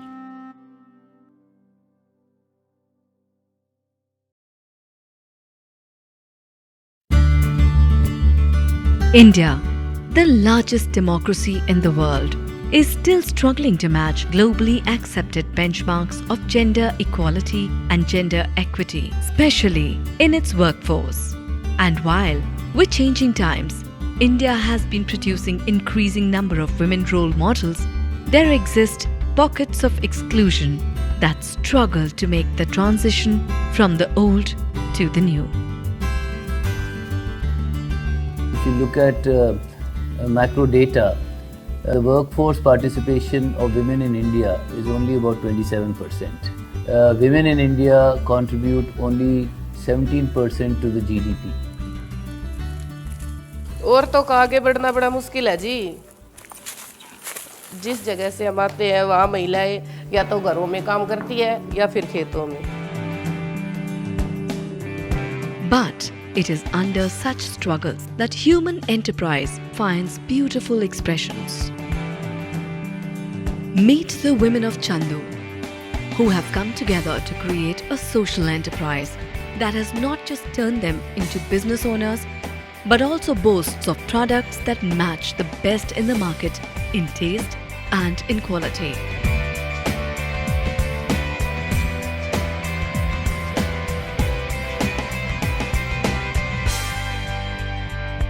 Conceived and executed by Access Development Services and supported by the City Foundation, the New Leaf project seeks to recruit, train and empower 200 women to become business owners in a unique social enterprise that manufactures and markets ready-to-eat savories under its flagship brand Zing and Zest.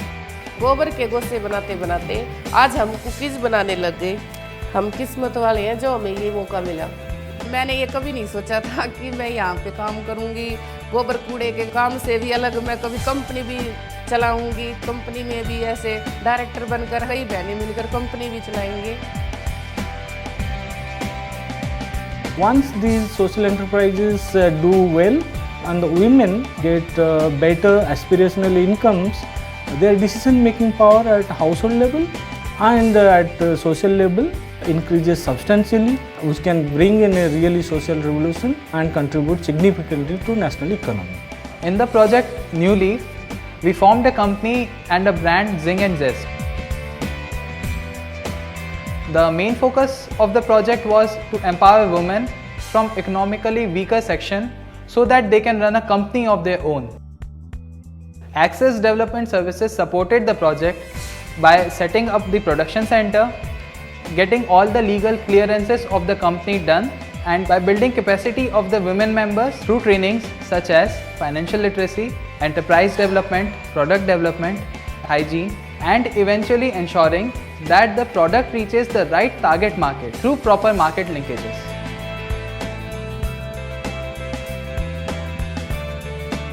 Jing and Zest हमने इसलिए शुरू की, जो भी गांव में महिलाएं free में घर में बैठी थी, जिनके पास कुछ काम नहीं था, उन गरीब महिलाओं को काम मिले और अपनी आर्थिक स्थिति को मजबूत कर सकें. We make a lot of efforts in making the products and the brand to be powerful and compete with the products in modern markets. जब हम यहाँ ट्रेनिंग लेने के लिए आए तो गांव के लोग बोले ये गांव की महिलाएं क्या कुकीज़ बनाएगी, पर अब हमारी कुकीज़ बड़ी बड़ी दुकानों में जाती है. यदि आपने एक भी कुकीज़ टेस्ट की तो आपका पूरा डब्बा खाने को मन करेगा. ये हमारा खाना बहुत दूर दूर तक होटलों में जाता है, जैसे 5 स्टार होटल है, अन्नामाया में जाते हैं और भी कई प्रकार के बड़े बड़े होटलों में जाते हैं. Over here in Annamaya we have collaborated with Zing Zest cookies, where I'm getting a very good response. We serve all our Zing Zest cookies with every single tea and coffee which we serve at Annamaya. O2 Earth has engaged Zing and Zest to create a range of cookies for a new retail store at Hoskas village.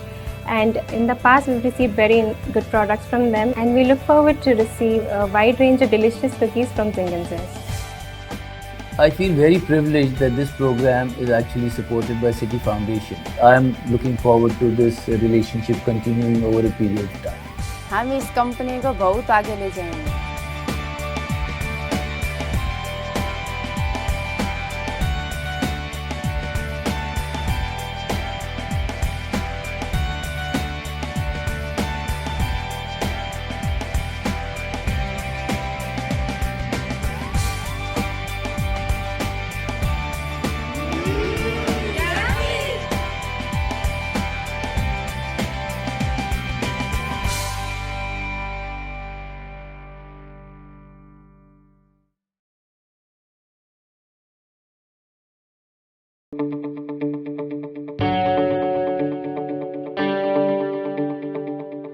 Jaipur, the Pink City, is among the foremost tourist destinations of India.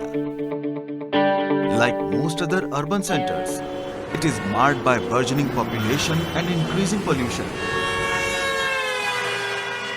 However, a unique new initiative is all set to change that.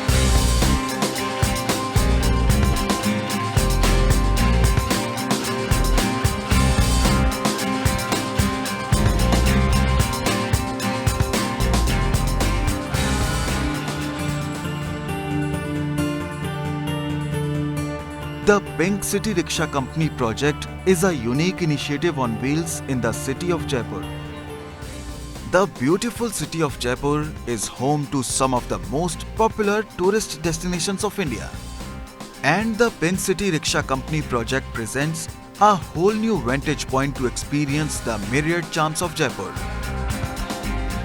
Designed as a completely women-led, managed and owned social enterprise, the project envisages providing long-term employment to 200 women through their ownership in the Pink City Rickshaw Company, thereby ensuring their economic and social empowerment. The Pink City Rickshaw Company was conceptualized with the idea of addressing the growing urban poverty in Rajasthan. We are trying to create a social enterprise.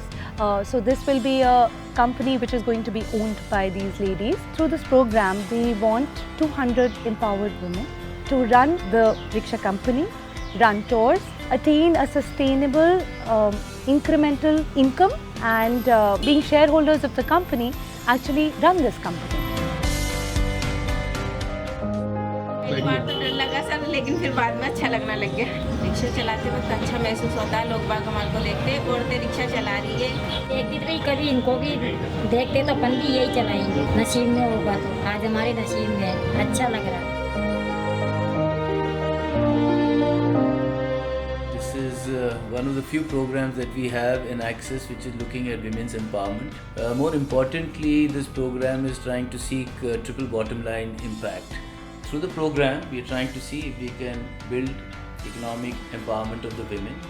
We are also looking at creating a company which will be owned and managed by these women and will develop some kind of a social capital. And because we are going to deploy e-rickshaws in the project, we will also be impacting on the environment issues.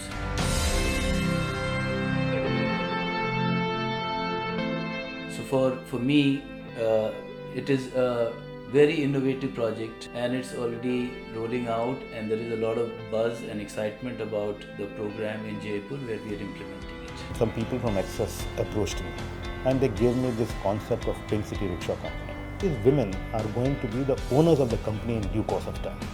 This is something really good, and it would lead to empowerment of these women who would have never thought in their wildest dreams that they would be owning a company. The Transport Department will be very happy to be associated with this service, to provide all facilities to these women drivers, and if there is any issue, I'll be very happy to resolve it. So there's been a great reception by the market to the product. Our target market are the hotels who have niche clients who would want to visit all the historic places of Jaipur or travel into the walled cities. It's also a very nice looking rickshaw. So through this project, we are trying to elevate the rickshaw, which is normally seen as the last mile connectivity, to product for the luxury market.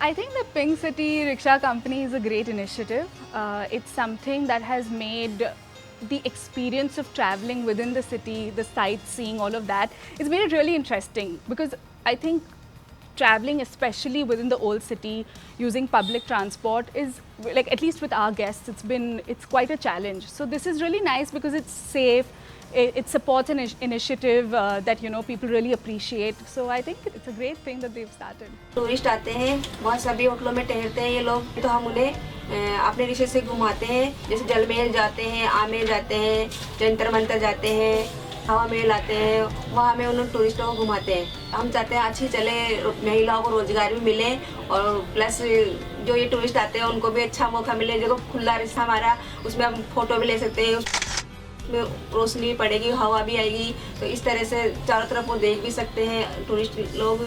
इस तरह से हमारा rickshaw बनाया गया है और इससे हमें रोजगार मिल रहा है। Well, I had a great time in Pink City Rickshaw Company. I love the design. I just love that it's like a carriage, so you feel like in a movie, and it's all open, so you can see things like first-handed, very close to you.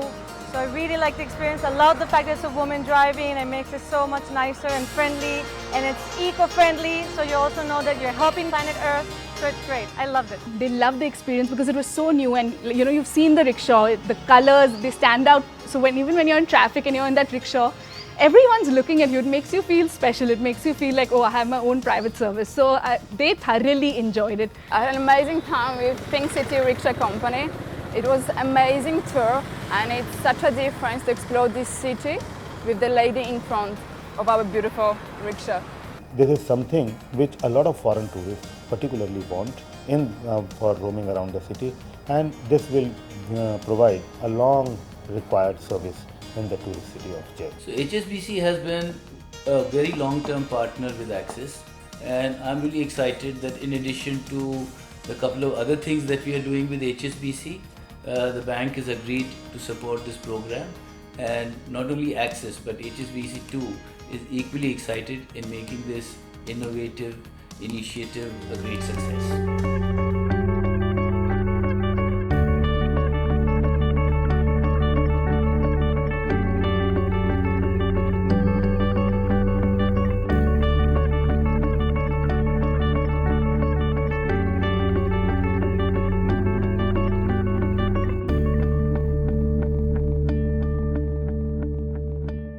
हमने अपने खुद पे डर पे काबू पा लिया।